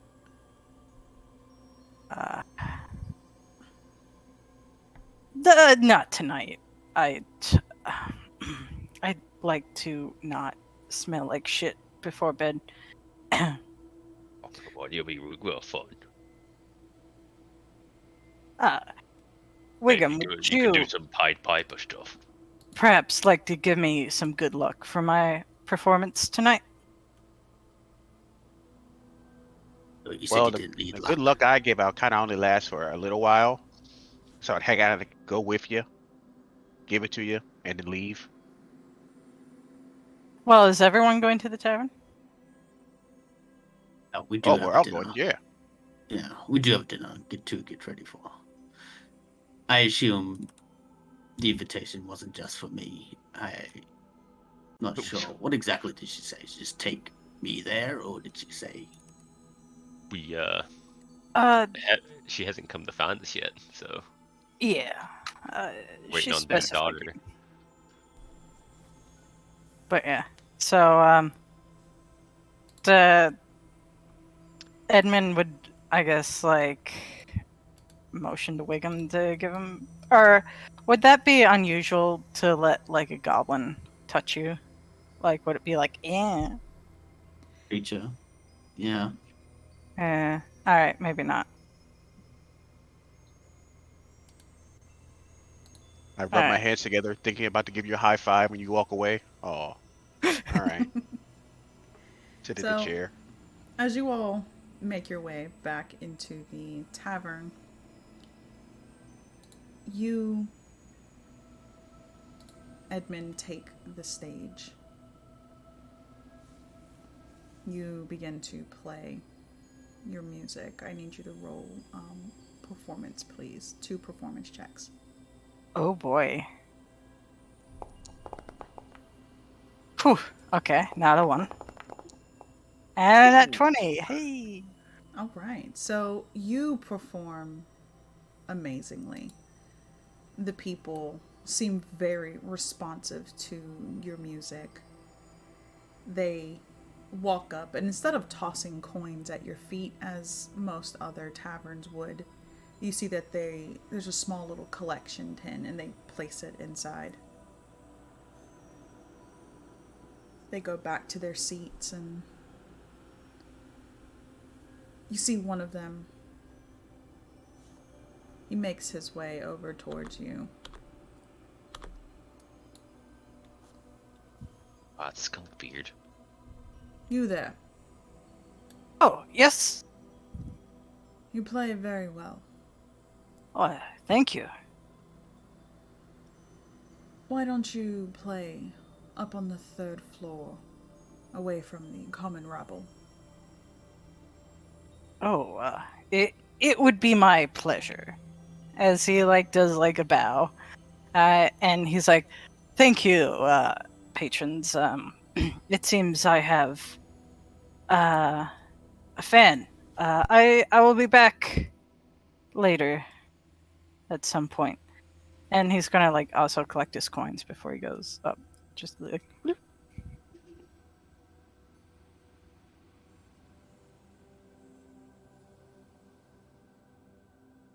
And he's going to leave his familiar by Baxi. Just like have the familiar on Baxi's shoulder. Just chilling. As he goes upstairs. Heading over to the bar. And just walks up and does his own thing, huh?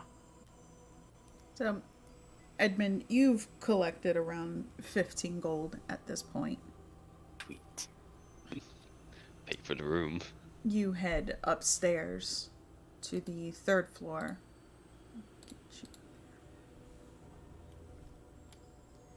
Gruel, as you go to sit at the bar, you see the bartender serving the others.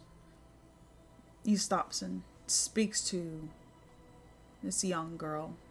She seems very out of place here, very uncomfortable.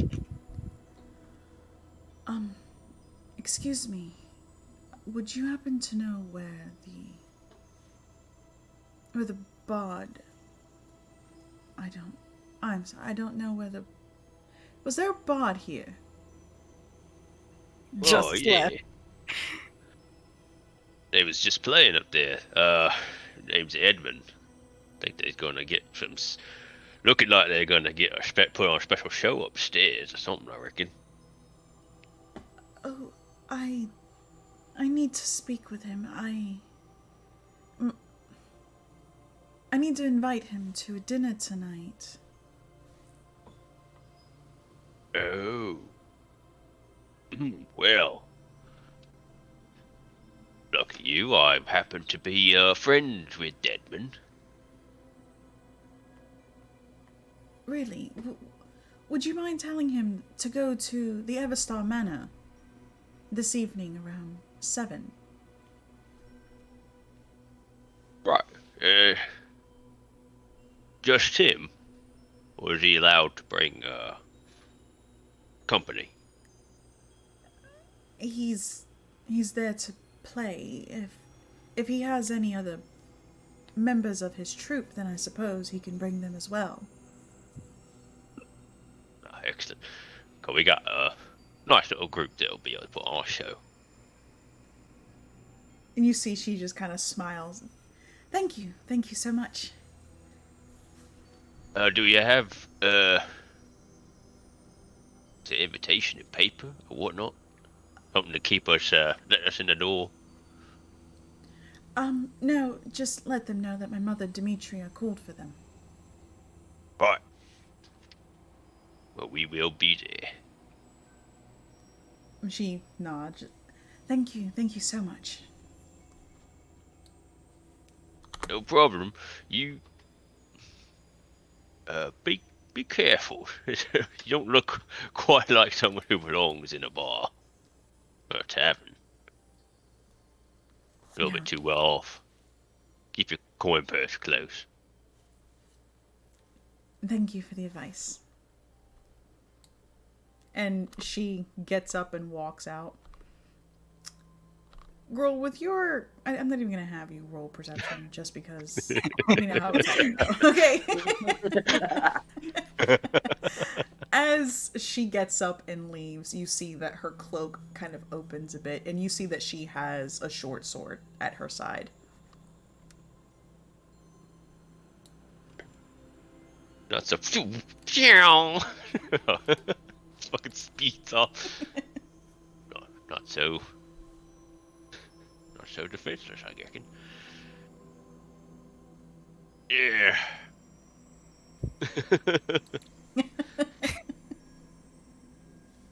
Gruel's going to very quickly before he heads back. He's going to talk to the barkeep. He's going to show him the sewer inspection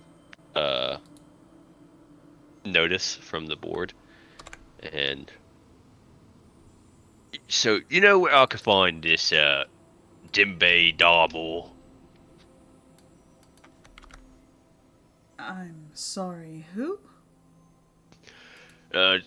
On the job boards for the rats and such.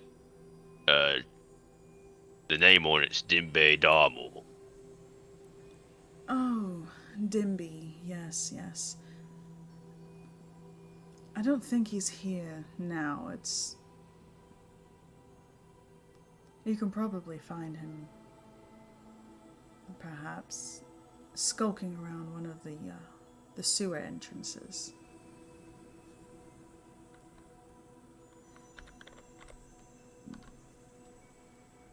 Right. I'll take a gander around there then. Appreciate it.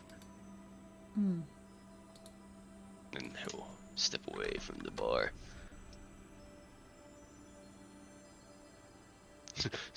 Something. That was weird.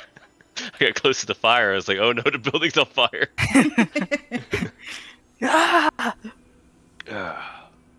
Edmund gets kidnapped. So, last I was talking to over there at the bar was our contact for the house, I reckon. So I reckon I'm gonna go up top and retrieve our bard, I reckon. Want some help? I should be able to handle it, but yeah, in case things get hairy. All right. I waddle And behind you. heading to the uppity bits. Wait, didn't the bartender tell Baxi to not let the goblin on the third floor? Yes. Not hearing that, I'm just walking behind Rule. Uh, Big stompy dude who's gonna stop. Uh-huh. Thief, Huh? stop where you're going.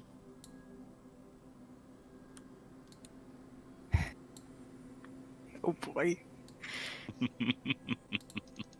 Get back to your seat. You can handle this alone. Okay. You're like,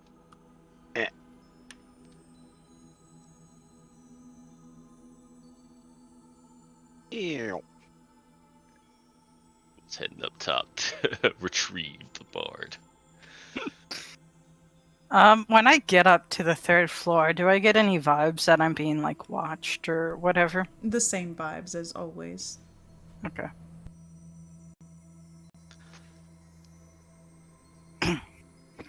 Well, without further ado, I'll start playing. Shall I? And he nods. Yes. Go on. Is there like anyone else up here, or is it literally just him? Oh, okay, never mind.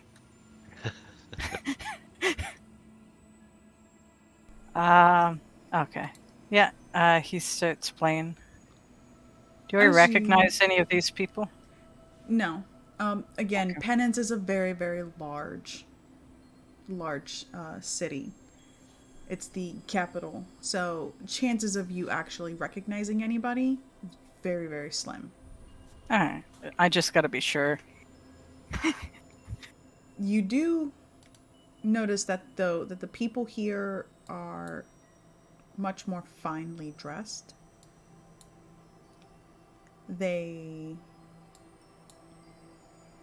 It almost as if they wouldn't be seen with the people down below.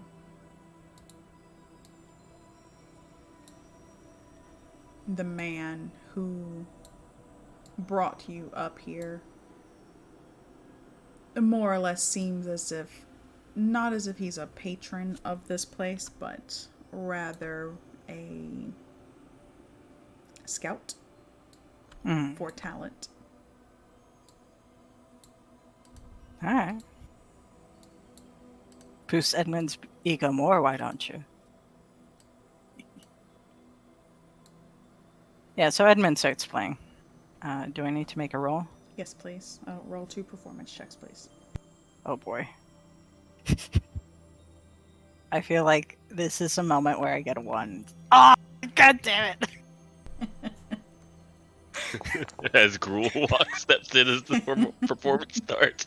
Beep, pew, beep, pew. Oh my. God damn it. I knew it. I knew it. So, being brought up to the 3rd floor, you know that this is not really something of high honor, but the people here that you're playing for aren't your typical guests. These people have money. They are somebody. They are important. So you know that you are playing for high society. And that kind of wigs you out for a moment. So your first set is a little off. You see the man who brought you up kind of clear his throat and raises his brow at you. You see he's already questioning whether bringing you up here was probably a bad idea. But you manage to steel yourself. You begin to play again. This time it's significantly better. And the people just mind their own, go back to eating, drinking.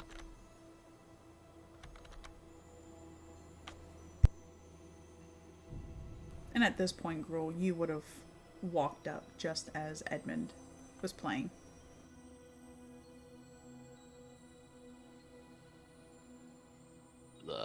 Step over to this side, kind of lean against the wall here, and get a scan around the of the patronage. Also taking note of the armored figures. Waiting for him to finish his performance before moving.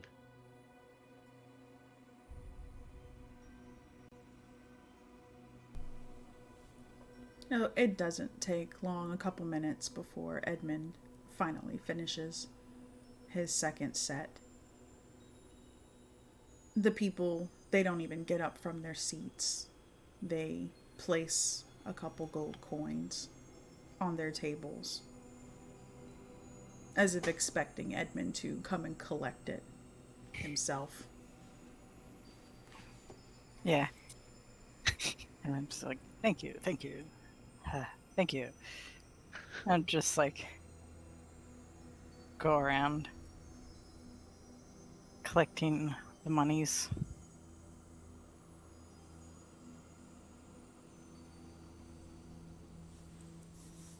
Edmund noticed Gruel. It's like, oh, Gruel, you missed me that much, huh? Yeah. Come on. Time for us to head on.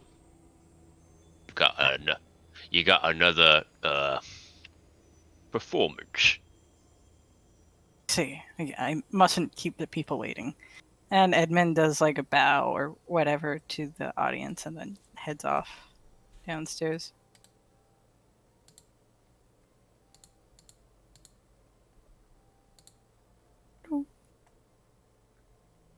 How much gold did I get?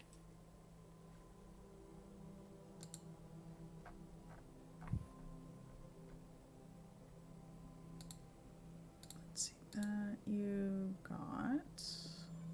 Oh, yeah. Of course, I get a nat 1. It's like, God damn. The pressure. Actually, in the up universe. here you see that the people, despite the fact that you obviously played terribly in the first half, Oh, in the first half, okay.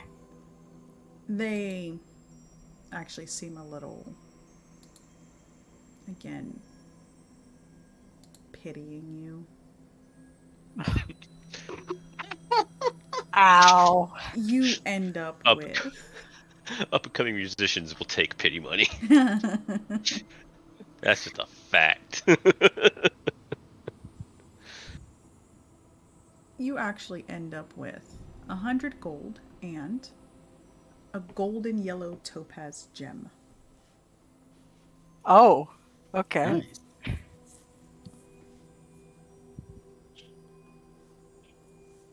So at this point, you can kind of tell this is pennies to them, which goes to show the difference from the first floor to the third floor.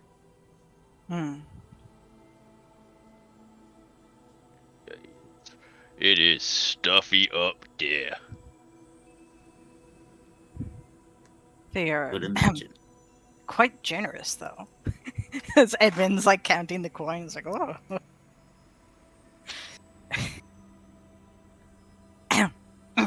Oh, yes, mean, of course.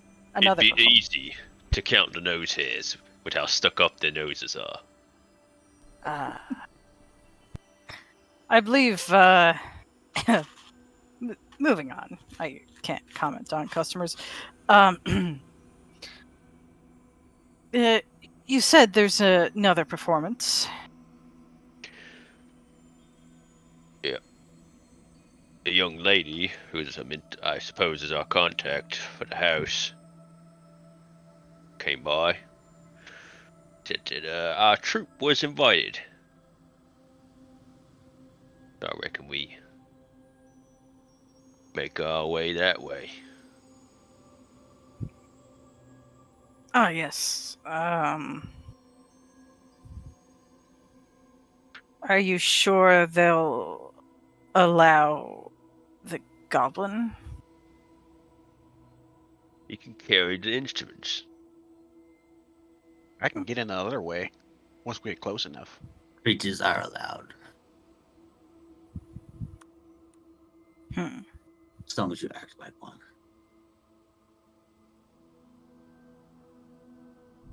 Sorry, what's allowed? Creatures. He Us. points to the collar. Hmm. Non-humans. Ah, I Hey, see. girl, are you still wearing your disguise, or are you a creature? His mask is on. Okay. He's masked up currently, and he really does hate it though. Yeah. So he's got a cool anger going on at all times he's in this place. So Okay. perhaps we can talk as we walk over there. I think so. Let's go. Yeah, so while they're walking over, Edmund will get Wiggum to hold his instrument. How big is your instrument? I mean, it's not that big. It's like a lyre. Might I remind you, I'm a small creature. You're So, still gonna hold the instrument. Small to you is very big to me. Don't drop it now. I'll you try want- my best.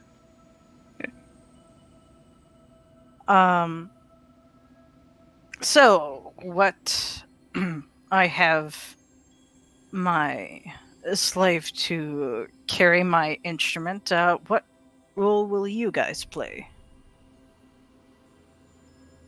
Well, I'm not much of a performer, but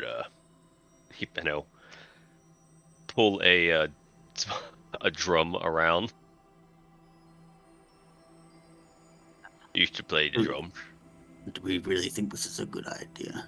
Absolutely not. What, walking into the head guy of the church to his Uh, house? No. Perhaps you two can be my guards. After all, you don't want to just walk around with a bunch of money. Of course. And what's better than having two big burly church folk, well, church-looking folk, as your guards? And I Oh, it'd guess be I grand. can just transform into a rat. Also, I can be something else rather than a goblin when we go there. I knew Goblin- you was a changeling. No, I can be other things. Edmund will cough and be like, "Need I remind you? There's ears and eyes everywhere." What? As I yell out, what? I can't hear you. Right. What'd you say?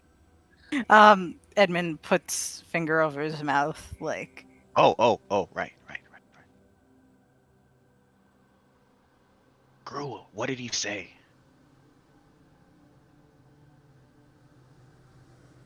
So I'm trying to get over the fact that you're absolutely a changeling, but I won't tell nobody. But I'm not a changeling. I can just become other things. Ain't that what changelings do? Well, it's kind of restricted to animals. Changelings not changing to animals. Usually changeling is more, you could turn into other humanoid things. Changing is changing. I don't. Oh, fuck it. I don't understand. Let's go. Walk and talk. Let's fucking. Get out of here and fucking. Let's go. Let's go wreck Baxy's old house. Okay. Fine by me. as I'm slowly walking with this very big instrument. Actually, let me just. Oh, he's dead. Dead. I'm not dead. It didn't crush me to death. Uh, as we're walking and talking, Not Edmund, dead. I'm quite confused about this potion. Am I to drink it before I go in and be... Well, I guess that makes sense. I don't know. Well, it'd be rather difficult to eat with a helmet on, wouldn't it? I'm eating. I thought I was a god. But my brother does inspect a lot of things. I think I'll take it. Edmund Yeah. shrugs, is like, whichever works. I wouldn't want to leave any of my hairs around. He did mention that he found cat fur in front of the church, and that's why he was upset. He is, what would you call someone who likes to clean a lot? Oh, a psycho. I see. Pretty much. Try to do proper etiquette and not make a mess. I am always the image of etiquette. Me too. I'm alright. Why do I feel like we're going to be put in front of the church tomorrow? Yeah, we'll be fine, Pixie. We'll be fine. Baxi. Right. Baxi. Pixie. Oh boy. As we get close and get to a place where we feel like there's less eyes, I guess, he will take the potion to transform into a human. And Edmund will like quietly say to him, "Is like, oh, if I ever have to go off anywhere by myself, I'll just leave my bit of some magic on your shoulder, and if you feel a tugging, I'm in trouble. Okay?" He just pets Baxi on the back. Oh, and one more thing, Baxi, before you drink that. Will that turn you into your previous human self? Because that would be bad. I don't know, but I'll be fully covered, I guess. Alright. But he knows me as a Leonin. He'd be too arrogant to remember who I was, maybe. Wait, wasn't he your twin brother? We're not identical. Okay. Ah. The other twins. The other twins. The Fatoral twins. Oh, that's the word. Yeah, But I know words. you did hear me, Baxi. Yes? I did hear you. Does your thing have a name? I hate to call it magic thingy. What is ailing you? Maybe I call it Skippy. What is that, Skip? You can call it what you wish, but its powers and its discreetness. As long as it can take me to you, because I would have no idea where you went. I'm fine with it sitting on my shoulder. Alright. I'll just like leave the familiar on his shoulder. And like tell it in case like someone gets too close to the shoulder to just move. All right. I'll probably wait till about 10 minutes from the house in like a little alleyway. And I'm going to cast, well, not cast, but wild shape into a little cat. Meow. Little brown cat. Yeah, you gonna head Edmund his instrument first? Nope. Pretty sure my brother hates cats. Well,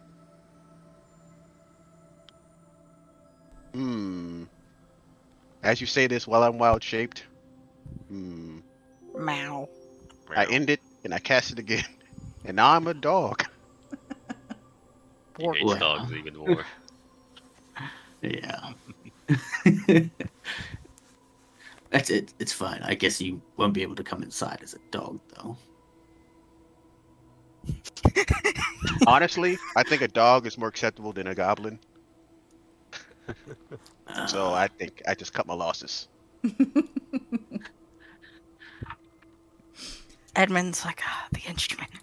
Like, making sure it's not damaged. Well, I can be your service dog that carries your instrument. Oh, you know what? It could be a performance. Just It as could a be a point. play and a dancing dog. You can't. No one can understand you. You're a dog, except for Gruel. No, it's... If you wish to join in on performances in the future, we can practice, but you can't just throw people together and expect it to work. Just like, you see Edmund just like rubbing the side of his head. It's like, You see a dog looking at you with puppy dog eyes. It's fine. It's fine. Nothing like a goblin dog. Yes, dogs are cute. Very cute. But that's not important right now. Always interested with this group. If all else fails, well, we just kill your brother. What? And flee into the wilderness. Not the first time. As we've he done it. transforms, I do not doubt we could probably do something, but I don't think we're any match to him. We just gotta reincarnate him. Hey, that's how that works. Might not be using that word correctly. We'll see. Let's go. So, arriving at the manor. Let me. Quick question. When I do take the potion, do I look like my old self? No. Sweet. Like rule. That was just a question I had in the back of my mind. I was like, how bad could that be? Real bad? It'll be very bad. Oops. Can you all see? This is a nice courtyard. They got lily pads and stuff. Got nice paved roads. I can see. I can see. Yep. You approach the manor and you can see guards everywhere. They're watching. None of them approach you. Edmund's just gonna be like waving, like, hey! You see one of them kind of roll his eyes. The Does he say? doors open. And you see Catherine there. Oh, you're here, finally. Please come this way. Certainly, I could never allow a lady to wait on me.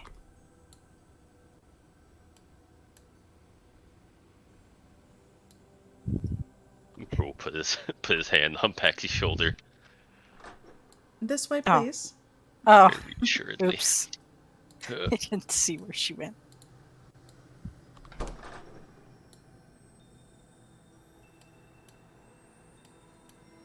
And as she makes her way down the hallway, she kind of pauses and seems a little concerned. Just, Father, hello. He looks over at all of you. What is this, child? The entertainment that Mother requested.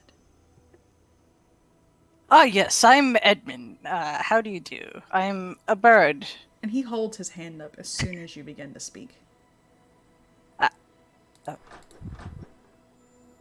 Do not speak unless you've been spoken to. And he holds his hand out for you to kiss. God. Well, Bard.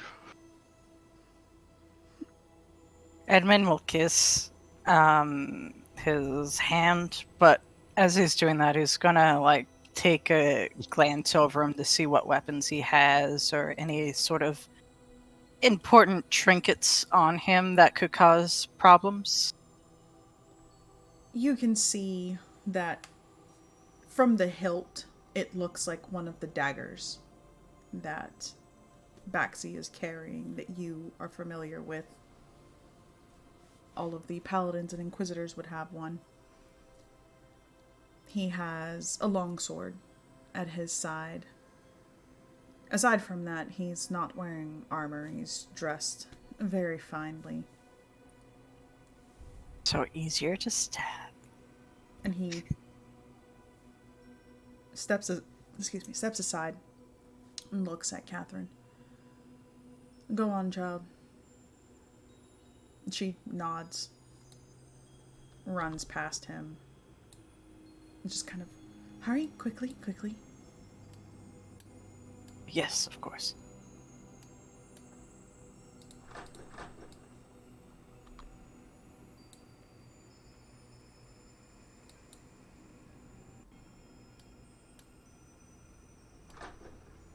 Are the others following or? I don't know.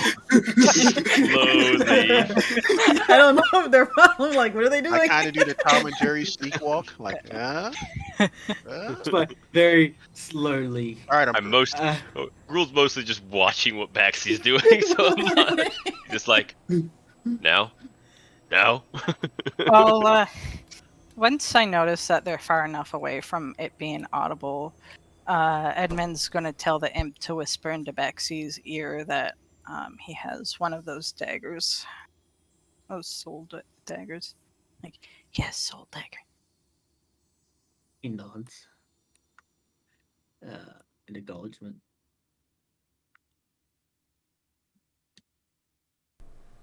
Catherine leads you into this ballroom. Where would you like me to set up, Miss Catherine? Preferably by the piano. Of course.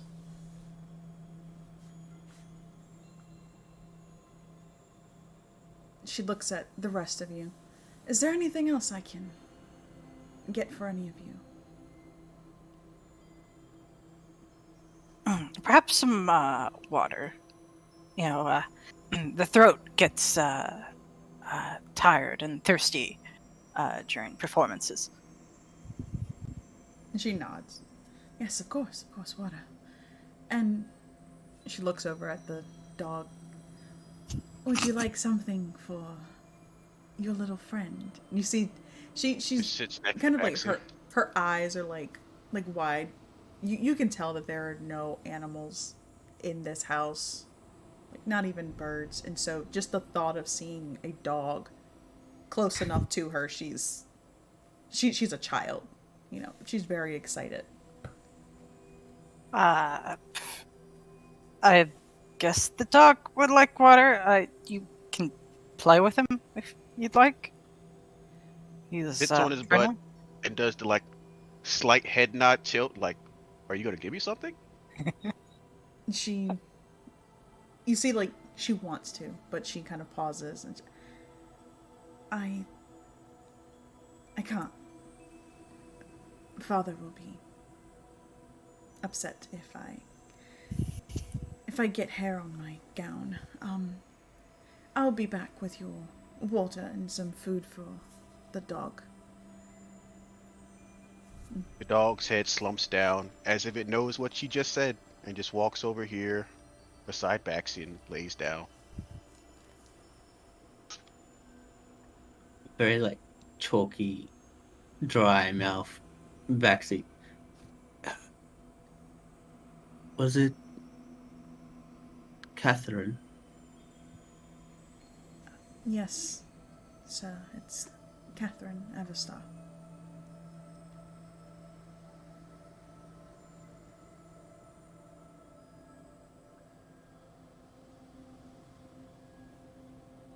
your is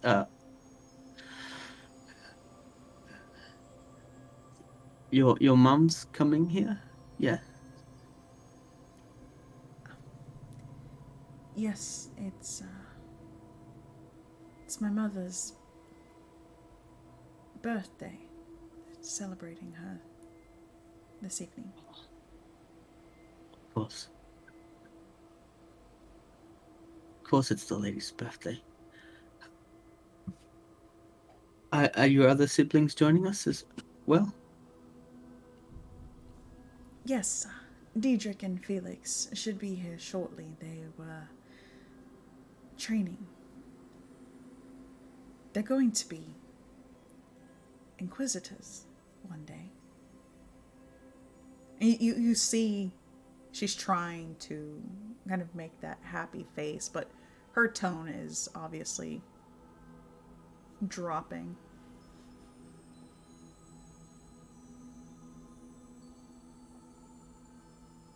And when's your birthday? My birthday's in. She kind of pauses and thinks.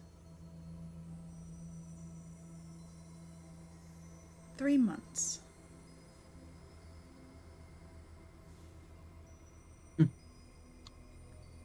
Well, in 3 months, I hope you'd have us again.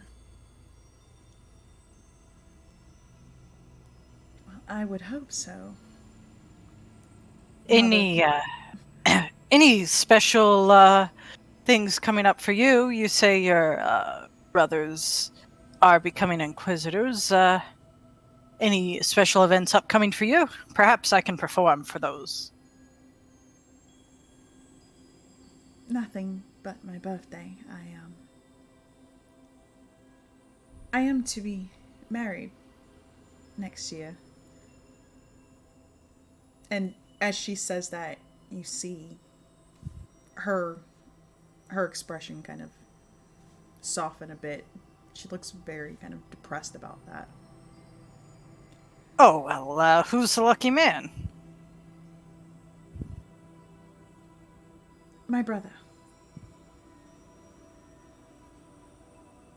I see.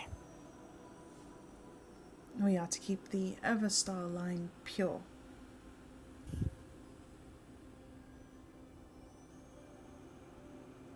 Of course. Baxi, do you care to help me with the setup over here? He's just like completely lost and staring at Catherine and this whole thing that is going on.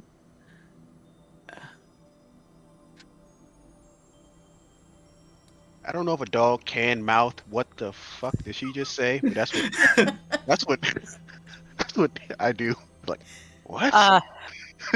Edmund just like slaps Baxi on the back. It's like, come on now. Like, now's not the time. She excuses herself. I'm going to get your water and some food for the dog. I'll be back shortly.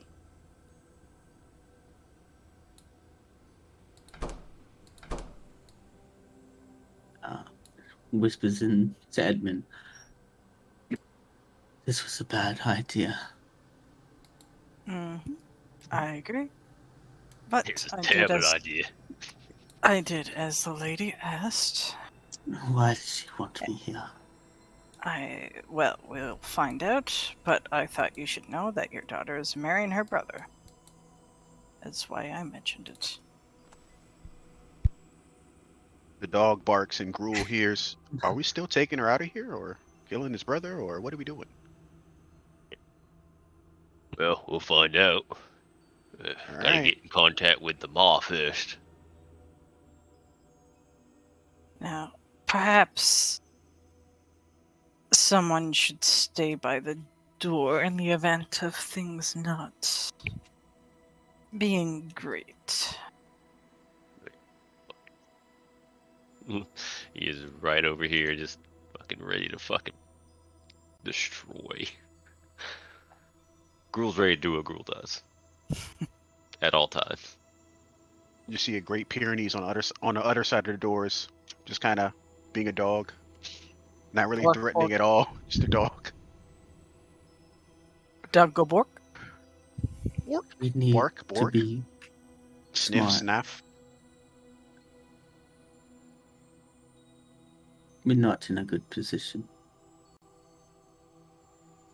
I hope Oh, absolutely not. there was a reason why she called us here. That is, Well, uh, if but it's you a trap, just to see Baxi like physically shaking with the hand always near the hilt of his hammer. Relax now. I'm sure they'll pay us well. No need to be so tense. As Edmund's like looking at Baxi. It's just my first time being in the reincarnation, sir. Well. If you tense I'm up like just that, the guests will think there's trouble. I'm just gonna stand over here. And you hear a knock at the door.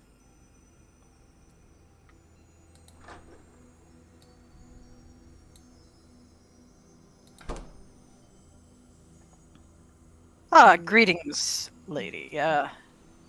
I heard you wish to hear my performance. Yes, I did. And she looks around at the three of you. Oh, then- this is my personal guard over here. See, his name's Baxi. And motions to Baxi. She smiles. And Edmund, you can see that it's a very genuine smile this time. It reaches her eyes. She's looking at him. It's a pleasure to meet you, Baxi.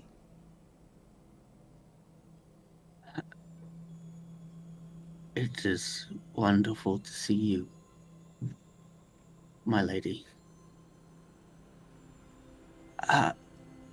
If you do allow me permission, I know it's your birthday and I would like to give you a gift.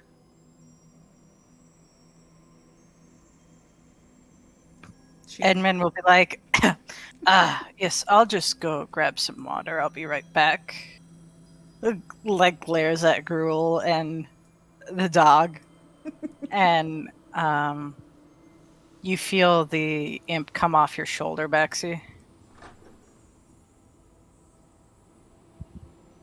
Like, that doesn't sound like a bad idea. Hey, come on, boy. So get a little Oh. drink. Oh, I'm going to place my imp out here. Okay. To like watch the ongoings outside. Yeah, just like, here we go. Out of the way.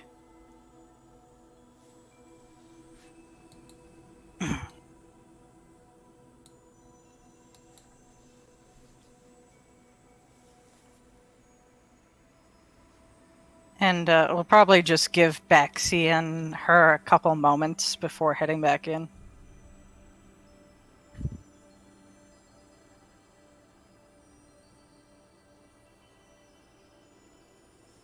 She takes another step closer.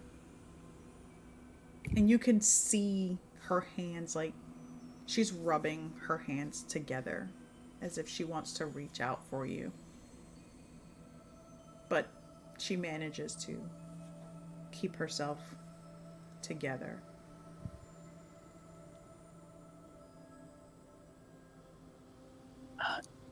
if you would allow, my lady, for your birthday, I received this on my travels, and it would be the greatest of honor to give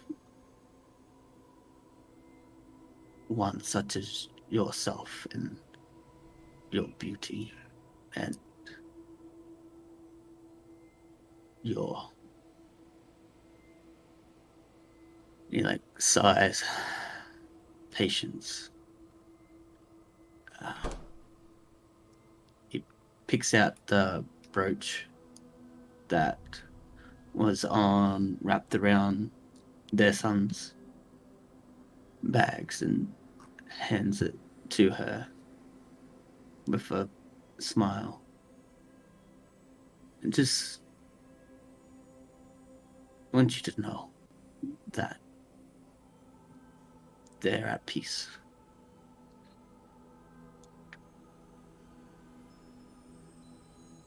You can see there's questions that she wants to ask,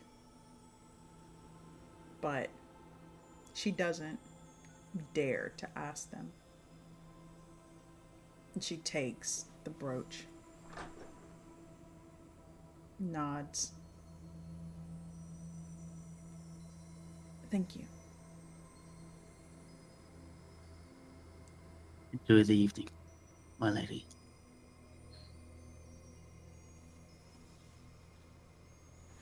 Good evening. She looks over to you, Edmund, and gives you a nod. Makes her way out of the room. Would sir? Oh, uh. So, are we performing, or?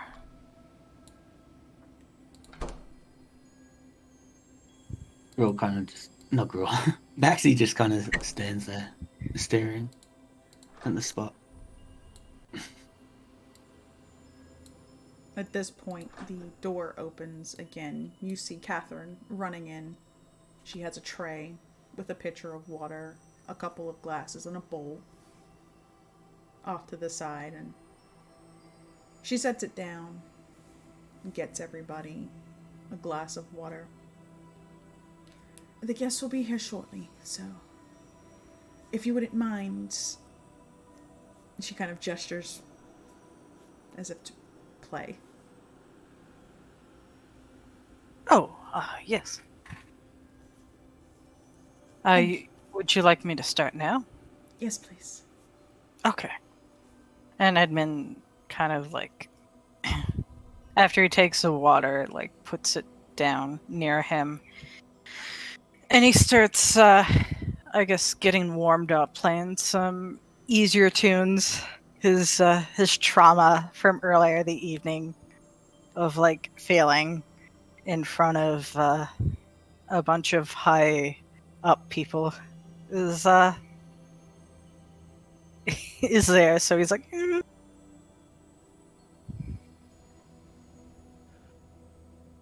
And she nods. After they arrive, you'll play for a while.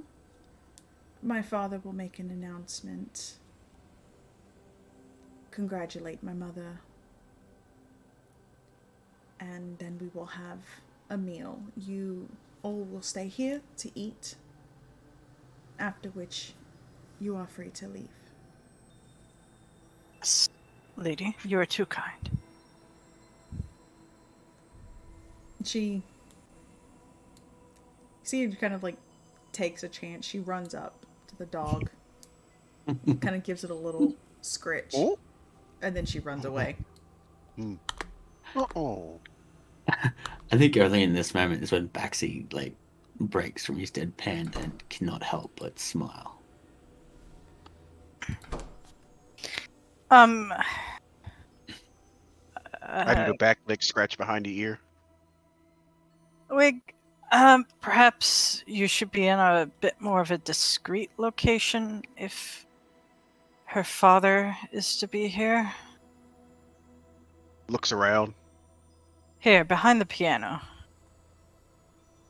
There are benches that he can sit behind, or the piano. Yeah, probably the piano. No one's gonna go behind the piano. All right, and that's what we're calling session. Alright. Before the ball. All right, thank you everybody for tuning in. You can catch us in 2 weeks for the continuation of Aes'Taldon, the beginning. Looking forward to seeing you then. Bye bye. See ya. Bye. Woof.